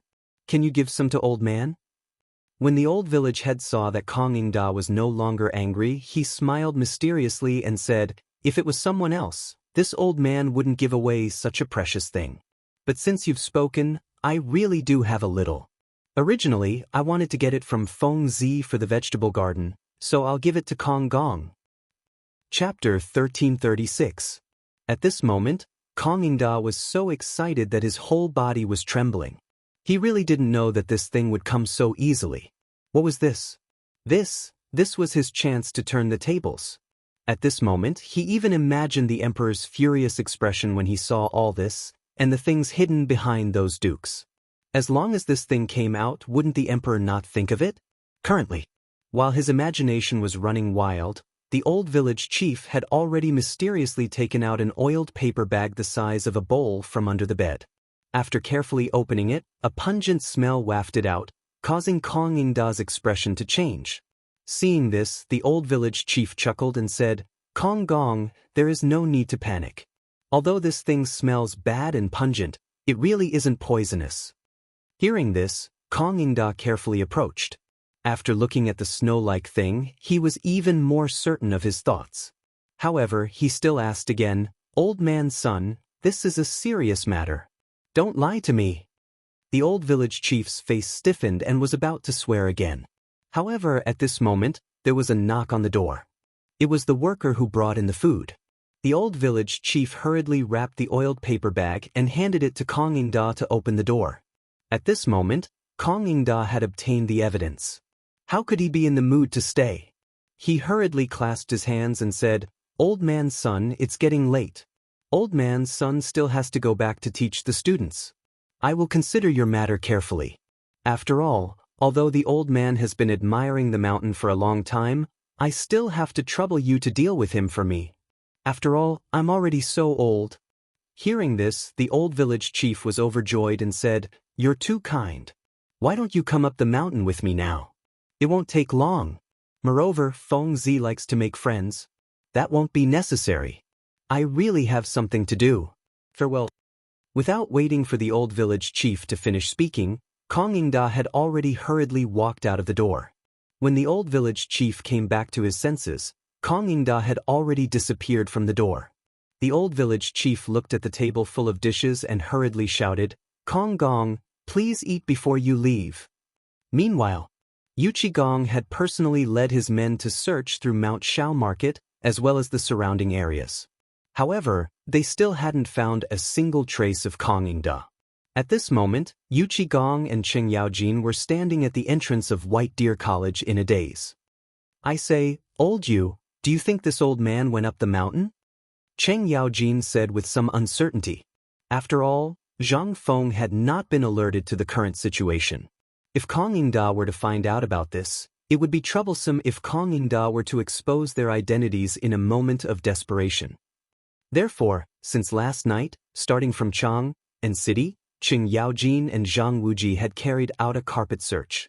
They basically plowed the grass within 10 miles from the city gate to any place, but they still couldn't find a single clue.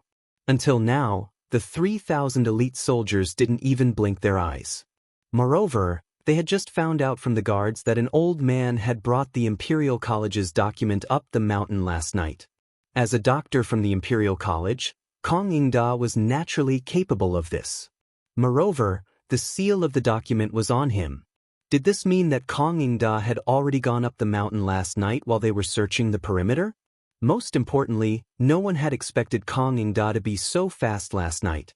Moreover, he had sent a message back to the palace from Chang'an, and then the emperor had ordered, after all this trouble. The guards here changed shifts every 6 hours. This meant that when Cheng Yaojin and Zhang Wuji arrived, the guards had already changed shifts. Kong Ingda had also been let in by the guards who had changed shifts last night. However, it was only until just now, when the guards blocked the door again, that they realized, at this moment, the two of them looked at the mountain gate hesitantly. In order to alert the enemy, they had checked everything except the paper mill. Report. At this moment, a scout hurried over. Replying to the two sirs, last night when the inn in the market was about to close for the night, there was indeed an old man who checked in. Although he looked shabby, he was extremely generous and asked for a good room. Today, the old man left before dawn. Even his mule is still in the hands of the innkeeper. When the two of them heard this, they couldn't help but be surprised. They looked in the direction of the paper mill and the mountain again. At this moment, only these two places had yet to be checked. Yuchigong asked uncertainly, "Old Hay, why don't I go up the mountain and you make a trip to the paper mill?" Cheng Yaojin's head and waist were like a rattle drum when he heard this. "I'm not going. It's not like you don't know that the old village chief is a coward. Every time we go there, he takes half a day to let us in. Usually, he won't even let an outsider in. Do you think he will let Kong Ingda in?" Thinking of this, Yuchigong felt that it made sense. At this moment, Kong Ingda's motive for going up the mountain was very clear. He was definitely going up the mountain to find something and definitely not to sightsee. Besides, although the paper mill was magical, it was only related to the paper-making technique. What else did the paper mill have? Other than paper, it was paper. Why would Kong Ingda come here? It was impossible just thinking about it. Finally, the two of them gritted their teeth and said at the same time, "Then shall we go up the mountain?" Cheng Yaojin stroked his beard and waved his hand. "Surround the entire academy. We will go up the mountain to take a look." Chapter 1337. At this moment, there was no sign of Kong Ingda in the marketplace or anywhere else. This meant that they could lock onto Kong Ingda's location. After all, they had gone up the mountain. In addition to the people they had brought with them, there were only about 3,000 people. If they were spread out, there would be loopholes.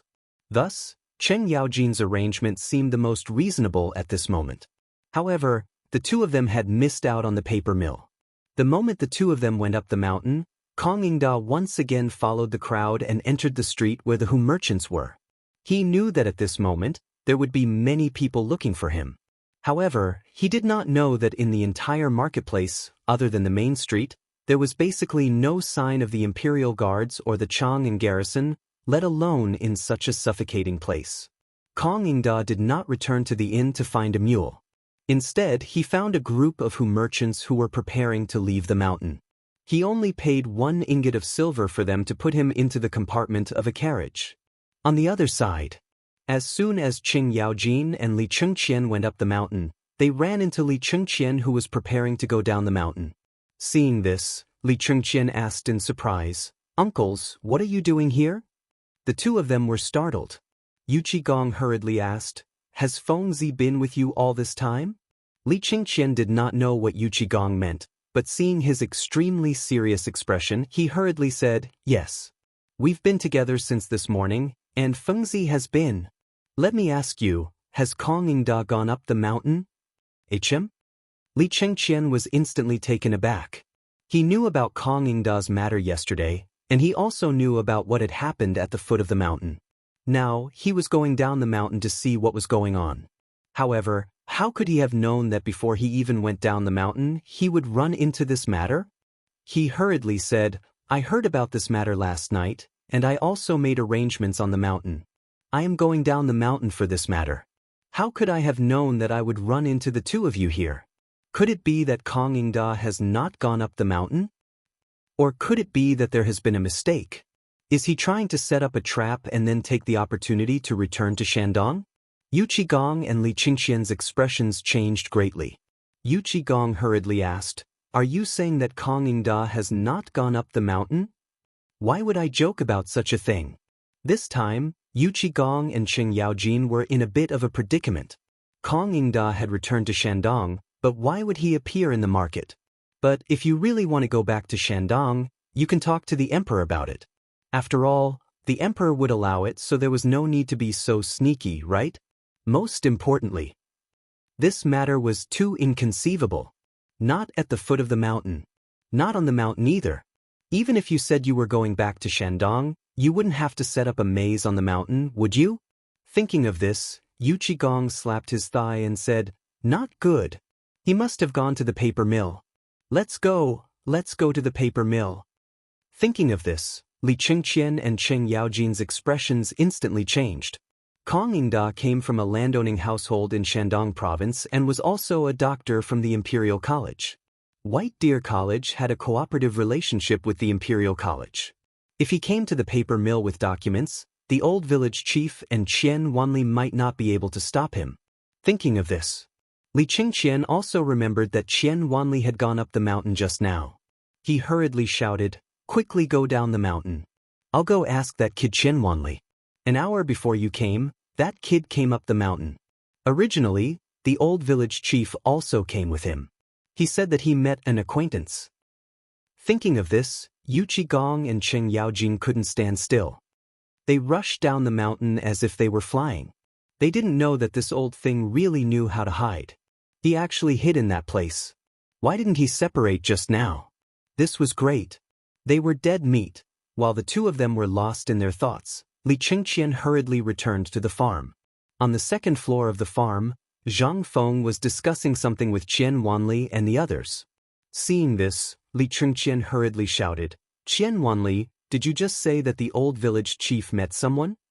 Because the distance wasn't very far, and Li Qingqian's voice was very loud, everyone in the laboratory looked over at this time. This was the first time they saw Li Qingqian so panicked. Zhang Feng held the railing in surprise, looked at Li Qingqian curiously and asked, "What's wrong with you? Were you chased by a dog?" Li Qingqian ignored Zhang Feng and continued to ask, "Tell me, isn't it?" Qian Wanli was also a little confused. But he still nodded, "Yes, when we went up the mountain just now, we did see the old village chief meet someone." "Did you hear that? What's that person's name?" "I heard the old village chief call him Kong Gong." Hearing this, Li Qingqian, who was running over here quickly, stopped in his tracks and asked in shock, "Are you sure?" Qian Wanli asked in a daze. But he still nodded, "I'm sure." The old village chief seemed to have asked him to go to the paper mill. It was over. Hearing this, Li Qingqian's expression changed greatly, and he hurriedly left again. This time, the people upstairs were even more dumbfounded. Zhang Feng looked at Li Qingqian blankly and asked, "Wanli, what's going on? Who is this Kong Gong? How would Qian Wanli know who this person was?" He smiled bitterly and spread out his hands, "I don't know either." Seeing this, Zhang Feng also didn't understand the situation, so he simply didn't care. He waved his hand and said, "Forget it, I don't care. I'll wait for you. When you're done with the things at hand, ask Ma Zhou and the others to come over from tomorrow. You guys focus on the second stage of the class and ask Tainyo and the others to teach you how to extract phosphate fertilizer." Chapter 1338. Of course, Yu Qigong and the others didn't find anything. Furthermore, when he saw the old village chief and found out everything from him, his expression changed abruptly. They hurriedly went down the mountain with their men. "This old thing, what kind of person are you? Why did you tell everyone about it? Although it's not like we can't talk about it, don't you know what happened to Kong Yingda yesterday?" After Yu Qigong and the other man had left for a long time, the old village chief finally realized the big problem. He pulled out his hair anxiously. "Kong Yingda, you old bastard, how dare you come to old man's place to harm old man? Boys of Tonghui Lane, go. Block Kong Yingda's door. Old man is going to give him dog shit."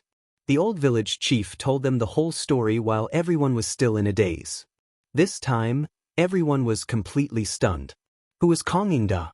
He was a third-grade official in the imperial court.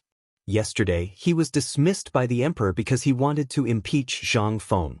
Last night, he couldn't think about it and came to the mountain to look for evidence. They couldn't help but turn around and curse Yu Qigong and the other man. "You two bastards, why didn't you tell old man about what happened last night? How can you do things like this? This is simply preposterous. But what's the use of saying that now?" When the crowd angrily went to the sentry post on the mountain pass, they found that Kong Yingda had already left. This time, the people of Tonghui Lane, as well as the people who had been treated kindly by Zhang Feng, were all angry. They picked up their weapons and followed the old village chief angrily to Chang and City. At the same time, in a tea house in the east of Chang and City. Naturally, everyone here knew Kong Ingda's identity. It was noon, the busiest time for the tea house. The storyteller between the second floor and the first floor was still talking about Zhang Feng's deeds. However, at this moment, a voice suddenly sounded. Kong Ingda took off the hat on his head and shouted coldly, "What do you think about that Zhang Feng? Or some purple star lord who has descended to the mortal world? Why don't you take a look at this?" Kong Ingda's voice instantly angered everyone. However, the moment they saw that it was Kong Ingda, everyone's heart skipped a beat. Then they prostrated themselves on the ground. Even the officials and nobles on the second floor, as well as the nobles and aristocratic families, were somewhat surprised. Although Kong Ingda had been ordered by the emperor to recuperate at home, he was not removed from his official position as the message in Chang and said. Besides, he was a great Confucian scholar, so he deserved their respect. Kong Ingda didn't care about these empty words at this moment. He walked slowly to the storyteller's place between the second floor and the first floor as he took out an oiled paper package. "Just now, I heard you say that the dean of White Deer College, Chancellor Zhang Feng, and the great Confucian scholar of harmony, is Purple Star Lord who has descended to the mortal world?" The storyteller was not surprised. He cupped his fists and said, "That's right. This was divined by Master Yuan Tiangang himself." Kong Ingda nodded and slowly unwrapped the oiled paper package in his hand. He said, 3 days ago, I did have the same idea about this guy named Zhang Feng. He improved a lot of things in the Tang dynasty. First, he solved the drought in Longyu Road. Secondly, he solved the locust plague and the famine in Chang and City after the locust plague. These are all his achievements. These are great things. The crowd did not understand what he was trying to say. These were all things that everyone knew. However, they still listened to him carefully. After all, this was a great Confucian scholar. It was rare to see a great Confucian scholar tell a story in person. Besides, they could see it today, which was enough to show off for the rest of their lives. However, at this moment, Kong Ingda changed the topic. However, this was 3 days ago. I think everyone knows that the dean of White Deer College is proficient in medical skills. He even knows the blood-snatching life-changing method. He can even regenerate broken bones? Old man wants to ask, who has seen the blood-snatching life-changing method? However, the one with the broken leg is real. This old man saw it with his own eyes yesterday. Furthermore, during the morning exercises yesterday, I also heard about a huge matter. In an instant, everyone's eyes widened. Very few people knew about this secret. However, the people on the second floor knew about it. At this moment, someone wanted to stop Kong Ingda, but he looked like a mad dog. No one dared to say anything. They could only listen quietly. However, it was different for the people. The blood-snatching life-changing method was passed down from the mountain. No one knew whether it was real or not, let alone the regenerating broken bones. However, Kong Ingda said that the regenerating broken bones was real? Could it be that this was real? However, the crowd thought too much. At this moment, Kong Ingda waited for the atmosphere to rise a little before saying, "Yesterday, Lord Zhang Sun said in front of the emperor that Zhang Feng from White Deer College had developed something that could double the yield per moon." What? Chapter 1339. Now, everyone knew how much grain could be produced per mu. The people on the second floor. Basically, each family had at least a few dozen mu of land, and the peasant commoners on the first floor also had more or less fields. Some of the fields were given to the big families to grow food, and then according to the harvest, the main family would give them some food. The slightly better off families also had 2 or 3 mu of land. This was their capital to live a peaceful life. However, they were not rich and did not have much grain. This year, they suddenly encountered a grasshopper disaster and a food shortage. How could they have any grain? They lived frugally for this autumn planting so that they would not starve like this year. However, this was only so that they would not starve. As for the people on the second floor, they were already in an uproar. They came here because they knew some things in the imperial court. Therefore, they wanted to ask if these things were true. However, before they could ask, they heard more explosive news. How could they not be excited? Although they did not dare to spread the news about Kongingda in the imperial court yesterday, they could still circulate it internally. Generously. The news of Kongingda sneaking up the mountain last night, coupled with Kongingda's current attire, made everyone on the second floor understand instantly. All of this was real. At this moment, a voice that Kongingda was familiar with came from behind a screen in a private room on the second floor. Duke Kong, is what you said true? Although Kongingda did not see the person, he could tell from the voice that this person should be the minister of Taichung Temple. However, due to the current situation, he did not dare to show himself. However, he could not suppress the desire in his heart. Kongingda did not speak. Instead, he slowly opened the oiled paper bag in his hand and placed it on the storyteller's table. In an instant, everyone's eyes were attracted by the snow-colored thing. This thing was whiter than the fine salt, and even whiter than the snow. In an instant, everyone was in an uproar. Kongingda pointed at the thing on the table and said, "This thing, I'm afraid everyone wants to know what it is. But please allow old man to keep us in suspense. We'll talk about this later. Let's talk about what everyone knows first. I'm sure everyone knows about the news that came from White Deer College a few days ago, 3 days after its opening, right? Someone was looking for an iron mine, but he accidentally found something poisonous, and dozens of people died. You all should have heard a bit of the news, right? Chung and city wasn't big, so there were some things that couldn't be hidden even if one wanted to. Although Nyo Jinda had walked around Chung and city, many people had still seen him. In addition, the people of Chang and city loved to wander around. Hence, everyone paid special attention to White Deer College. Therefore, everyone knew about this matter. But he didn't know what Kongingda meant. As for the people on the second floor, they were silent. This matter hadn't stopped since yesterday's court session. Even though the emperor didn't mention a word about it this morning, there were still more people talking about it. The more the emperor didn't mention it, the more people suspected it. Could it be the thing on the table? Did Kongingda want to die? Everyone on the second floor changed their expressions. They hurriedly covered their mouths and noses, and even those who had masks put them on. This made the people on the first floor panic. Kongingda said calmly, "That's right. This thing is the thing that poisoned them to death." In an instant, everyone was in an uproar when they heard the truth. However, there were some people in the crowd who were meticulous. Seeing that Kongingda was fine even though he was so close to that thing and was facing it calmly, they couldn't help but ask in surprise, "Kongingda, you already know that this thing is highly poisonous. Why didn't you avoid it?" "I didn't avoid it.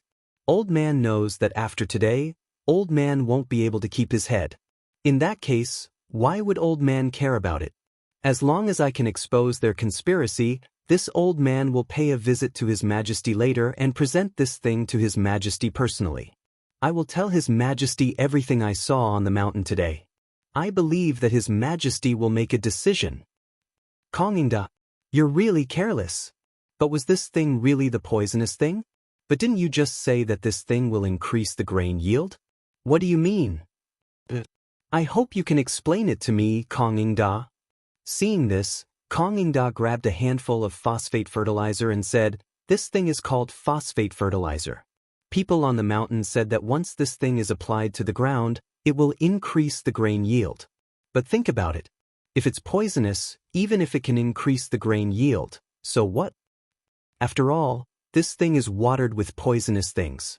No matter how fat the banker is, it will still be a poisonous thing. Instead, it will harm even more people. Now, think about it. If this thing is really implemented, what will it be? It will kill all of us. This thing, even if it can produce thousands of caddies per moo, do you think we can eat it?" Hua. Chapter 1340. At this moment, everyone in the tea house was aghast. Yesterday, there was news from the palace, as well as the servants in the residences of the princes, dukes, and ministers. It was said that the news came from the political announcement hall that the dean of the White Deer Institute was researching something that could increase the supply of food. And the most important thing was, these things were said by the emperor himself. In the imperial court, Kong Yingda had been impeaching Zhang Feng and questioning Zhang Feng's shady dealings. In addition, he had heard that someone had broken his leg but was cured by Zhang Feng. But yesterday, he had miraculously walked around Chang and even went to Zhang Feng's residence. No one knew what he was doing, but Kong Yingda happened to see him. That was why the emperor was enraged at the end. Logically speaking, no one would believe such a thing. But who was Zhang Feng? He was the person who had solved the food crisis in Chang and City when Chang and City was short of food. It could be said that Zhang Feng had shouldered the lives of more than half of the people in Chang and City at that time. Later, he had built an academy on the mountain and saved the lives of a large number of disaster victims. Moreover, he didn't ask for money and let these people work in exchange for food. Not only was the food not made of chaff, but it was also better than what people ate during the New Year. Most importantly, they were fed the same food every day. As a result, not only did the disaster victims not lose weight or starve to death in the past 3 months, most of them even gained weight. After that, Zhang Feng had built a market at the foot of Shao Mountain, built roads, and barbecued basketball. Which one of these things hadn't been done by Zhang Feng? What was this? This was the real benefit. What about you, Kong Yingda? With just a few words, they claimed that everything Zhang Feng had created was fake and that it was a ploy to harm everyone's lives. If Zhang Feng was really that kind of person, then why did Zhang Feng save them and give them food? Why is this happening? Do you have nothing to do? Moreover, you, Kong Yingda, did you do anything good when the people of Chang and were suffering? You didn't even donate a little bit of food, and you didn't even give out a little bit of porridge at the entrance of the residence. The news spread like wildfire in Chang and City. In less than 2 hours, the whole city knew about it. After all, this was something that concerned everyone's lives. How could they not be concerned? Therefore, at this time, there were 2 kinds of voices in Chang and City. One was that he believed that Zhang Feng would not do such a thing, nor would he do such a thing. However, there was still a group of people who were unhappy with Zhang Feng and White Deer College. When they connected the dots, they instantly understood what was going on. Why did the emperor personally issue an edict for an academy? Why was White Deer College ranked higher than Imperial College? Moreover, even though White Deer Academy was an academy, what sort of things were taught there? It was all things that no one could understand. Most importantly, the academy was not recruiting. However, even though the White Deer Institute had already opened its doors and was currently recruiting, the White Deer Institute did the exact opposite and stopped recruiting. Most importantly, what kind of things were being taught on the mountain? Every day, a large number of White Deer College students could be seen strolling around Chang and City. If they were not doing business, they would be carrying medicine boxes and looking for beggars to treat their injuries. Or they would go to restaurants and taverns. On the surface, they were there to practice cooking, but who knew what their real intentions were? Amidst the hubbub of discussion, Kong Yingda once again vanished without a trace and returned to his residence, seeming rather forthright as if he had finished his business and left. However, this angered Li Shimin. Whether the discussion was good or bad, it was not a good thing. After all, if no one stepped forward and this matter was allowed to fester, it would lead to a disaster. Originally, Li Shimin wanted to personally issue an edict to suppress this matter. He even wanted to directly arrest the culprit. However, Wei Jing blocked Li Shimin. He even pushed Sun Simiao out. In his opinion, Sun Simiao was a divine doctor and had a good reputation among the people. They could not believe anyone else. But who was divine Dr. Sun? As long as divine Dr. Sun confirmed this matter, no matter how big of a mess Kong Yingda created, it would be suppressed. Li Shimin nodded and sent a secret edict to invite Sun Simiao down from the classroom on the mountain. At first, Sun Simiao thought that someone in the imperial palace was seriously ill. However, when he arrived at Chang and City, he found out that such a thing had happened. In an instant, Sun Simiao was also furious. Several pharmacy apprentices who were sent to the mountain went to find several respected doctors in Chang, and then brought Imperial Dr. Zhou out of the imperial palace. At this time, they were at the entrance of the East Market. Sun Simiao directly set up a table and sat on it. In less than 2 hours, The news that Sun Simiao went down the mountain and was at the entrance of the East Market spread all over Chang'an City. How could the people in Chang and not know why Sun Simiao went down the mountain? They hurried to the East Market and wanted to know whether this matter was true or not. However, when they came to the entrance of the East Market and saw Sun Simiao's face as dark as the bottom of a pot, they were shocked to find that Mr. Sun was angry. Could it be that phosphate fertilizer could really double the grain and was not poisonous? Chapter 1341. Sun Simiao wasn't in a hurry. Instead, he sat on the chair and slowly drank his tea. "Teacher, you are? Come to my residence." At this moment, Imperial Physician Zhou hurried to Sun Simiao's side, sweating profusely.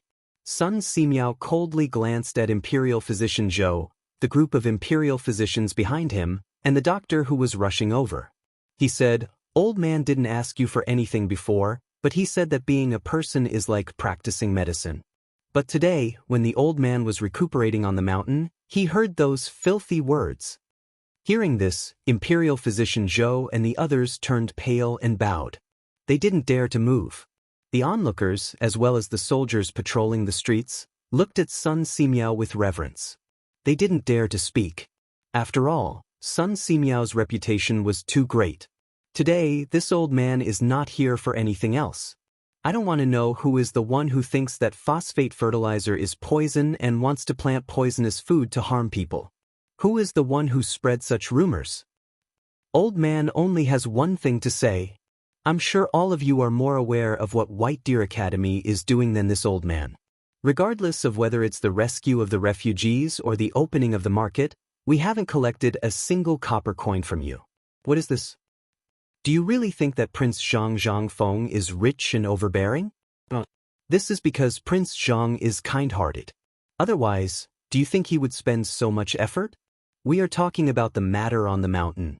From the barren mountain until now, have you seen Zhang Feng collect a single copper coin from the students because of this matter? Where is your conscience? If it wasn't for Zhang Feng, think about it. Those pigs, chickens, ducks, and locusts that made you suffer, would you be so comfortable now? Sun Simiao was furious. That brat Zhang Feng didn't care about his own life and went to research that phosphate fertilizer. Although he hadn't seen any results for the time being, he believed that the brat wouldn't do anything that would harm the heavens and reason. Otherwise, why would he make such an unnecessary move? Why didn't he just do it during the drought? Wouldn't it have been better if he had done it during the locust plague? There was no need to attract so much trouble, right? Moreover, Sun Simiao had experimented with the refined phosphate fertilizer before. In his courtyard, he planted a large number of herbs. Most of them were precious varieties, and some could be planted in large quantities. He couldn't bear to part with the precious herbs, so he used them on those herbs that could be mass-produced. Originally, those medicinal herbs were all yellowish. However, in less than 3 days after the phosphate fertilizer was applied, he suddenly discovered that these yellowish medicinal herbs seemed to have been injected with chicken blood. They crazily increased in size and had a dark color. Looking at the momentum, this year's yellow ginger field, which was only the size of a dustpan, was simply more terrifying than the harvest of 1 mu of land in previous years. How could Sun Simiao not be shocked? Before he could ask Zhang Feng for some phosphate fertilizer to apply to his medicinal herbs in the courtyard, he received a secret order from Li Shimin. This really made the old man explode with anger. He plucked a handful of yellow ginger and didn't even care about his appearance. He wanted to find the rumor monger and have a good talk with him. However, when he came to Chang'an City, he found that things seemed to be more serious than he thought. After all, this thing was too important for all the people. It was simply a matter of everyone's safety. Although most of them believed it, they were led by those who didn't believe it. Although these people said that they believed it, who knew whether they believed it or not? Not to mention others. Even Sun Simiao didn't believe it when he didn't see the magical effect of the herbs he planted. At this time, after Sun Simiao vented his anger, he waved his hand and looked at the dozens of doctors who bowed in front of him. Some of you are disciples of the old man. Some of you have also received some guidance from the old man. Do you still know the character of the old man? Why did such a thing happen? What are you doing? Could it be that in your hearts, the old man is also the kind of person who deceives the world? When Imperial Dr. Zhou and others heard this, their faces changed instantly. They hurriedly said, "Master, what are you talking about?"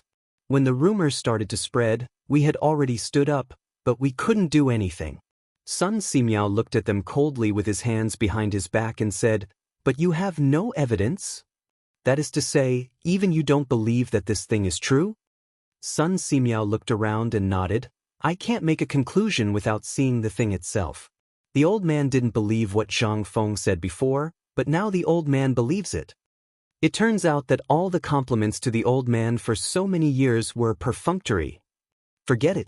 Today, since you want to know whether the phosphate fertilizer is poisonous, the old man will give you the answer. Pa! Sun Simiao angrily slammed the table. In an instant, the two children behind him quickly took out a lot of black things from the basket behind them and handed them to Sun Simiao.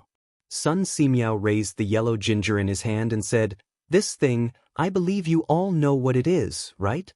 While speaking under everyone's puzzled eyes, Sun Simiao actually plucked a yellow ginger leaf and threw it into his mouth. In an instant, everyone was shocked. This is Chapter 1342. Everyone was shocked. Although this thing looked similar to a kind of plant, it was just a similarity. However, it was only similar. It was not the kind of thing they knew at all. That was yellow ginger. It was the most common kind of medicinal herb. Basically, every family would plant some of it. If one had a headache or fever, they could just boil a little bit of it and drink it. However, the leaves and stalks of yellow ginger that they knew were either light yellow or light green. How could it be as green as this thing? This was simply a dark green color. What was going on? Imperial Dr. Zhou seemed to have thought of something. And this emperor was a little spicy. If Sun Simiao kept eating it, there would be a big problem. Imperial Dr. Zhou hurriedly stepped forward and grabbed Sun Simiao. He said anxiously, "Teacher, don't eat anymore. Your body can't take it." Among the onlookers, as well as some of the doctors Sun Simiao had ordered before, they were all crying and kowtowing on the ground, begging Sun Simiao to stop eating. What a joke. Those doctors were fine. If these people didn't stop it quickly, if something really happened today, not to mention the emperor's anger, even if they had an illness, they would still want to see a doctor. They were the ones who forced the divine doctor to death. Do you think any doctor would dump them? Seeing this, Sun Simiao stopped. He pointed to the yellow ginger leaves in his hand and said, "This thing, old man, I believe you are all familiar with it, right?" Yes, this thing is the most common yellow ginger.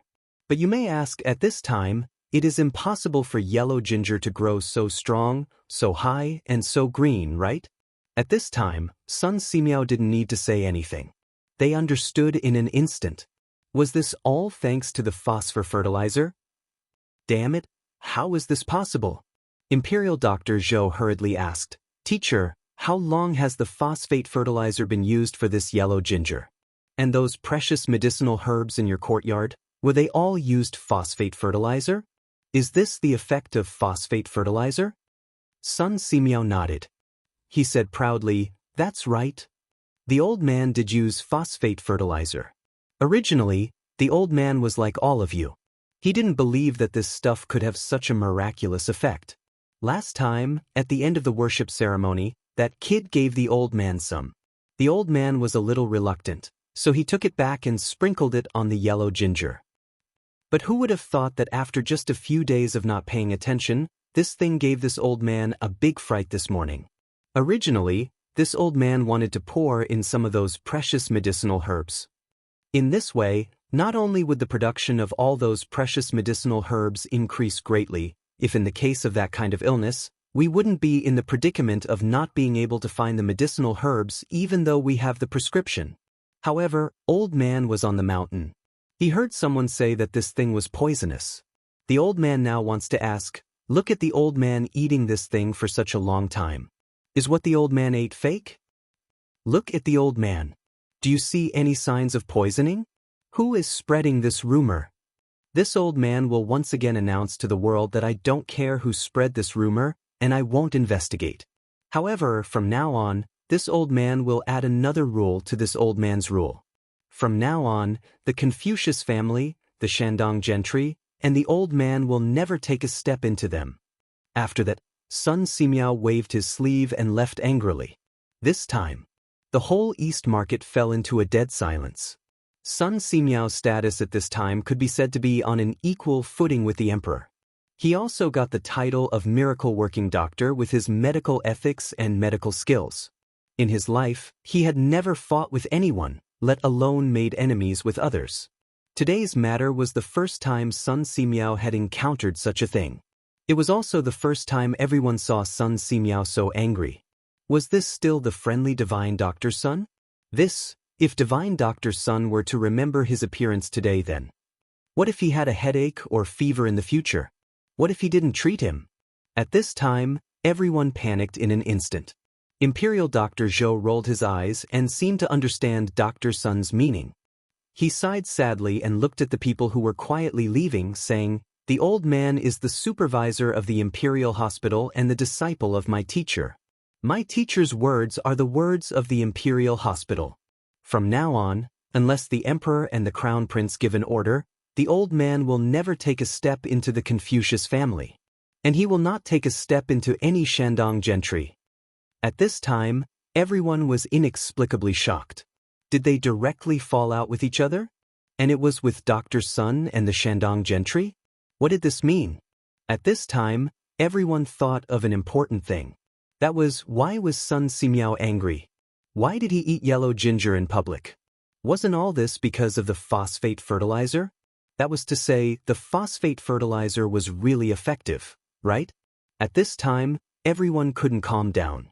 They were both worried and excited. In an attic not far from the entrance of the East Market, Li Shimin slowly waved his folding fan and looked at all this with a smile. After seeing the changes in the people's expressions, Xiao Gizi, Wei Zheng, and the others hurriedly bowed and said, "Congratulations, Your Majesty." Chapter 1343. Li Shimin didn't expect that either. Before, whenever he asked Sun Simiao for help, Sun Simiao would refuse. But this time, he thought Sun Simiao would still refuse. He didn't expect Sun Simiao to have such a big reaction after hearing this. Originally, he didn't plan to go out of the palace. But after hearing Sun Simiao's scary expression, Li Shimin hurried out of the palace. He was afraid that Sun Simiao would do something extreme and it would be difficult to clean up the mess. But when he saw the yellow ginger, Li Shimin was relieved. This matter, it was finally done. But his interest in the phosphate fertilizer was no less than the people downstairs. On the contrary, he was looking forward to it. From the potato leaf brought by Niu Jinda to the yellow ginger, they were all products of phosphate fertilizer. Forget about the leaf, he didn't know what it was. But what about the yellow ginger? Who in the Tang dynasty didn't know about it? Just this thing, how could it grow to this extent? If this thing was used on food, what would it look like? As for Sun Simiao's words about not going to the Kong mansion and not going to the noble families in Shandong, Sun Simiao had been doing this before. He just didn't fall out with him. But this time, it could be seen that Sun Simiao was really angry. He might as well fall out with him directly. Who was Sun Simiao? No matter what he did in Shandong, would he really dare to fight with Sun Simiao? Although Sun Simiao seemed to be alone, if a doctor was forced into a corner, his appeal would be terrifying. Those who had been rescued by him before, as well as those who had long sought help from the godly doctor, would all be the first to stand up for him. From the court, to the army, to the people at dawn. Who would care about an aristocratic family that had little to do with them? Especially the people. Did they know what an aristocratic family was? Did your aristocratic family give them 1 tael of silver or 1 penny? Usually, these aristocratic families looked down on the people the most. Did you think that the aristocratic families would have a good time when this day came? That would be the real joke. Li Shimin stroked his beard and looked at the more lively Chang and City, falling into distress again. Damn it, what should he do now?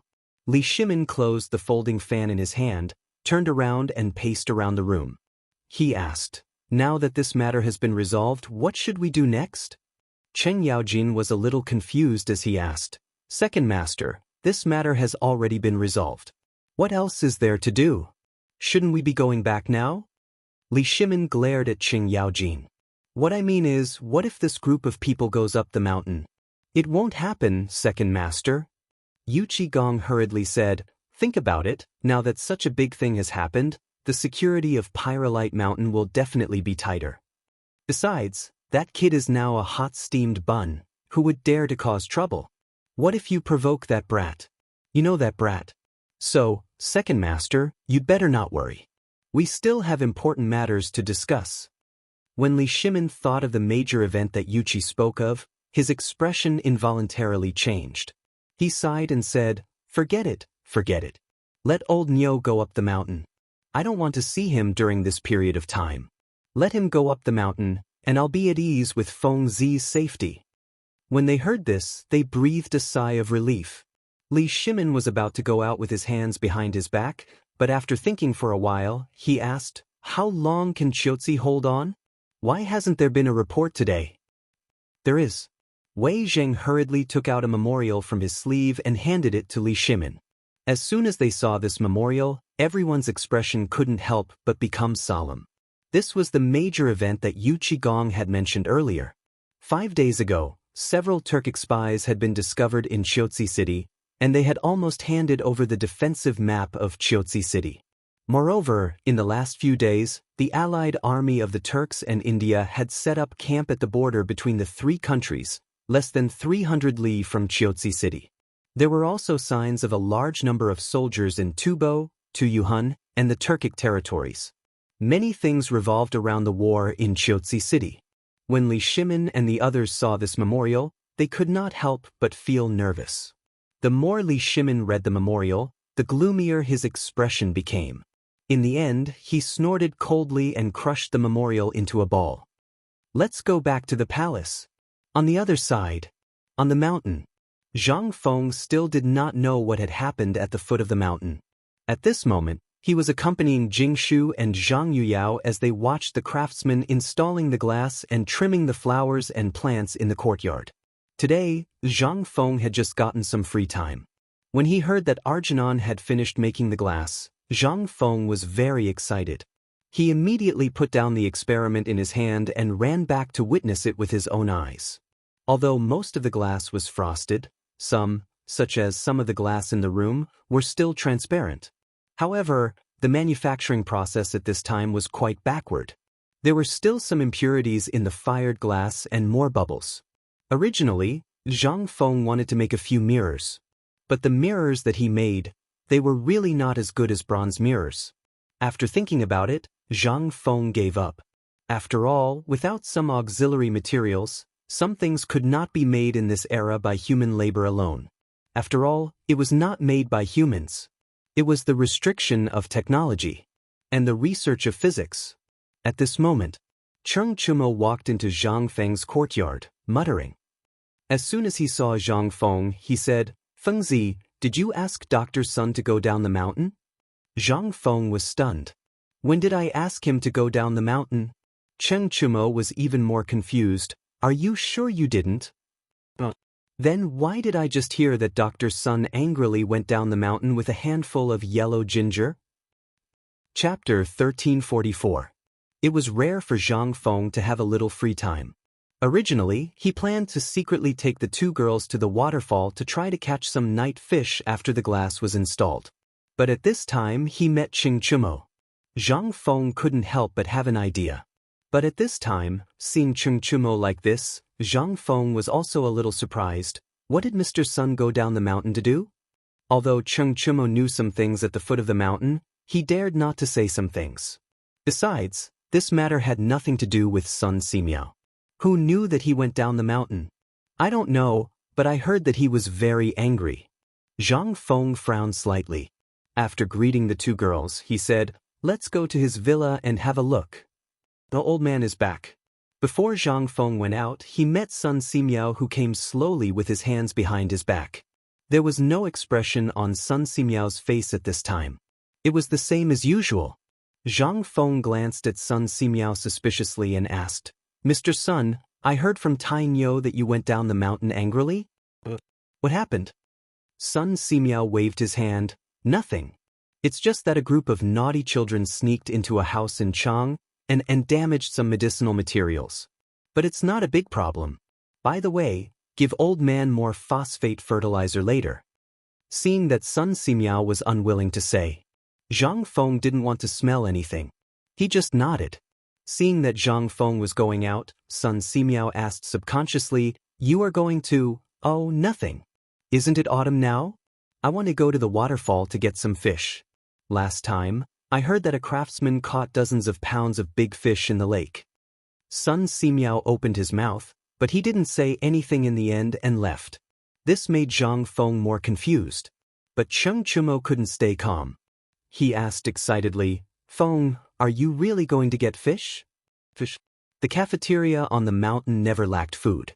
As long as you had enough meal tickets, even if you ate until you vomited, no one would care.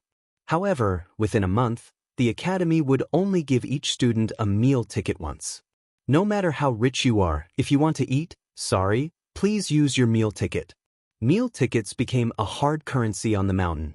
Compared to money, they were nothing. Slowly, the shops at the foot of the mountain also took advantage of this point. They collected meal tickets and then sold them. This kind of thing actually made a lot of money for those people. Unfortunately, after Zhang Feng found out about this, the people at the foot of the mountain followed the rules. Therefore, the fragrant fish in the cafeteria were only served to an extremely small number of students who had made outstanding contributions, or those who had achieved the best results in less than 7 days of examinations. Only then would the academy reward them with meal tickets ranging from 100 to 100. But one had to know that eating a fish or a table of delicacies only required 10 meal tickets worth 5 taels, plus a meal ticket worth the same amount of money. In the face of everyone's doubts, Mr. Bosher, there was only one sentence. Meat was for the capable. Why would you eat meat if you didn't have the ability? Wouldn't you feel ashamed? This time, Cheng Chumo and others were miserable. Every time they saw Zhang Feng, they would take advantage of him. They had no choice. Their 100 meal tickets and 100 meal tickets were always used up in less than 10 days. If they didn't take advantage of Zhang Feng, would they starve to death? Who asked Zhang Feng to never ask for money for his meals on the mountain. So at this time, when they heard that Zhang Feng was going to get fish, they were so excited. Besides, no one could compare to Zhang Feng when it came to cooking fish. After a while, Zhang Feng, Cheng Chumo and others came to the big lake under the waterfall. They saw Li Chengqian and others flopping in the lake. Zhang Feng was so angry that he picked up a stone and threw it at them. As soon as Lao Tzu left, you came to slack off? The few of them didn't know that Zhang Feng would actually come to this place, and even bring along his 2 beauties. They were so scared that they hurriedly put on their clothes and stood beside Zhang Feng with a smile, constantly winking. Zhang Feng pointed in the direction of the hatchery. "Are you done? There's no more phosphor stone, and we've finished all our production today." "How much?" "Didn't you say that each of us has 100 kilograms of phosphor fertilizer? We're done." As for Ma Zhou and the others, when Zhang Feng heard this, he looked again. Apart from these 5 idiots, he couldn't see a single one of them. In addition, Li Chengqian was speaking in a mumbling manner. Zhang Feng guessed that there was definitely something going on. "Tell me, where are they? Didn't I ask you to take care of them? There's no need to take care of them. These guys aren't humans. Those guys are like animals. It's only been half a day, and each of them has produced 150 kilograms of phosphor fertilizer. Didn't you say that after 6 hours, they must rest for 4 hours? These guys thought that they were slow learners, so they went to study physics, so..." When Zhang Feng heard this, he heaved a sigh of relief. At the same time, a plan came to his mind. "Looks like you've completed your mission. Fine, let's have fun today. As for the laboratory, don't go there for the time being. Give it to Ma Zhou and the others. Have a good rest tomorrow, no matter what you do. As for the day after tomorrow, report to me first thing in the morning." When they heard this, they didn't have to go to that torture place anymore. Everyone stood neatly and gave Zhang Feng a military salute as if they had been injected with chicken blood. Chapter 1345. But at this moment, Li Chengqian inadvertently saw the faint smile at the corner of Zhang Feng's mouth and couldn't help but be shocked. He hurriedly asked, "Fengzi, did something big happen?" Zhang Feng waved his hand. "Yes, something big happened. Now, continue to go into the water and catch fish. Whoever catches the most fish and the biggest fish will have an extremely comfortable time the day after tomorrow. That's equivalent to saying that you guys will be supervised by him and won't have to work." Li Chengqian couldn't help but be even more puzzled. Could Zhang Feng do such a thing? Did the sun rise from the west? Seeing this, Zhang Feng hurriedly patted his chest and said, "I promise, if it's not like what I said, I, Zhang Feng, will write my name backwards. How about it?" This time, Li Chengqian and the others didn't have a trace of suspicion. They pondered for a while and called Cheng Chumo to the side to ask about the specific situation. After they really didn't find anything unusual, they hurriedly rushed into the water. Including Cheng Chumo, who didn't know how to swim, also exploded into a large splash in the water. He really couldn't do anything about catching fish. He was so anxious that he angrily scolded everyone in the water. But on the other hand, Zhang Sun, Wei Shuyu, Li Chengqian, Du Hook, and Fang's love were in the water, going up and down and occasionally catching a few fish. Even Shiva and Gao Kan, who came later to inform Zhang Feng about the glass installation, also joined in the battle. After all, Shiva was a prince who grew up by the sea. When it came to catching fish, he was really good. In a short while, whether it was eels, loaches, or anything else, they caught a lot. Li Chengqian was so angry that he directly went on strike. Zhang Feng smiled and looked at Li Chengqian, who was sitting beside him sulking, and said, "Do you want to catch more than them?" Li Chengqian didn't even think and agreed. But looking at the guys in the water, he couldn't even catch a single one of them and instantly became depressed again. Zhang Feng laughed and said, "If you want, I'll tell you a few things. Go and get them for me. I guarantee that you'll catch more fish than anyone else." Li Chengqian was a little suspicious. "Really? When did I lie to you?" Seeing this, Li Chengqian pushed Zhang Yuyao aside and hooked Zhang Feng's neck and said, "Bro, you're my brother. Tell me, what do you want? As long as I can get it, no matter how much it costs, I will find someone to get it right now." Li Chengqian was a person who cared about his face. In addition, this matter was to determine the leadership of the organization. He had to get his hands on it no matter what. Although he didn't know what to do. Seeing this, Zhang Feng smiled and said, "It's free and very cheap. Go and find me a large test tube with a rubber stopper. Of course, it's best if you can find a few more. Also, go to the lime kiln and get me some slaked lime."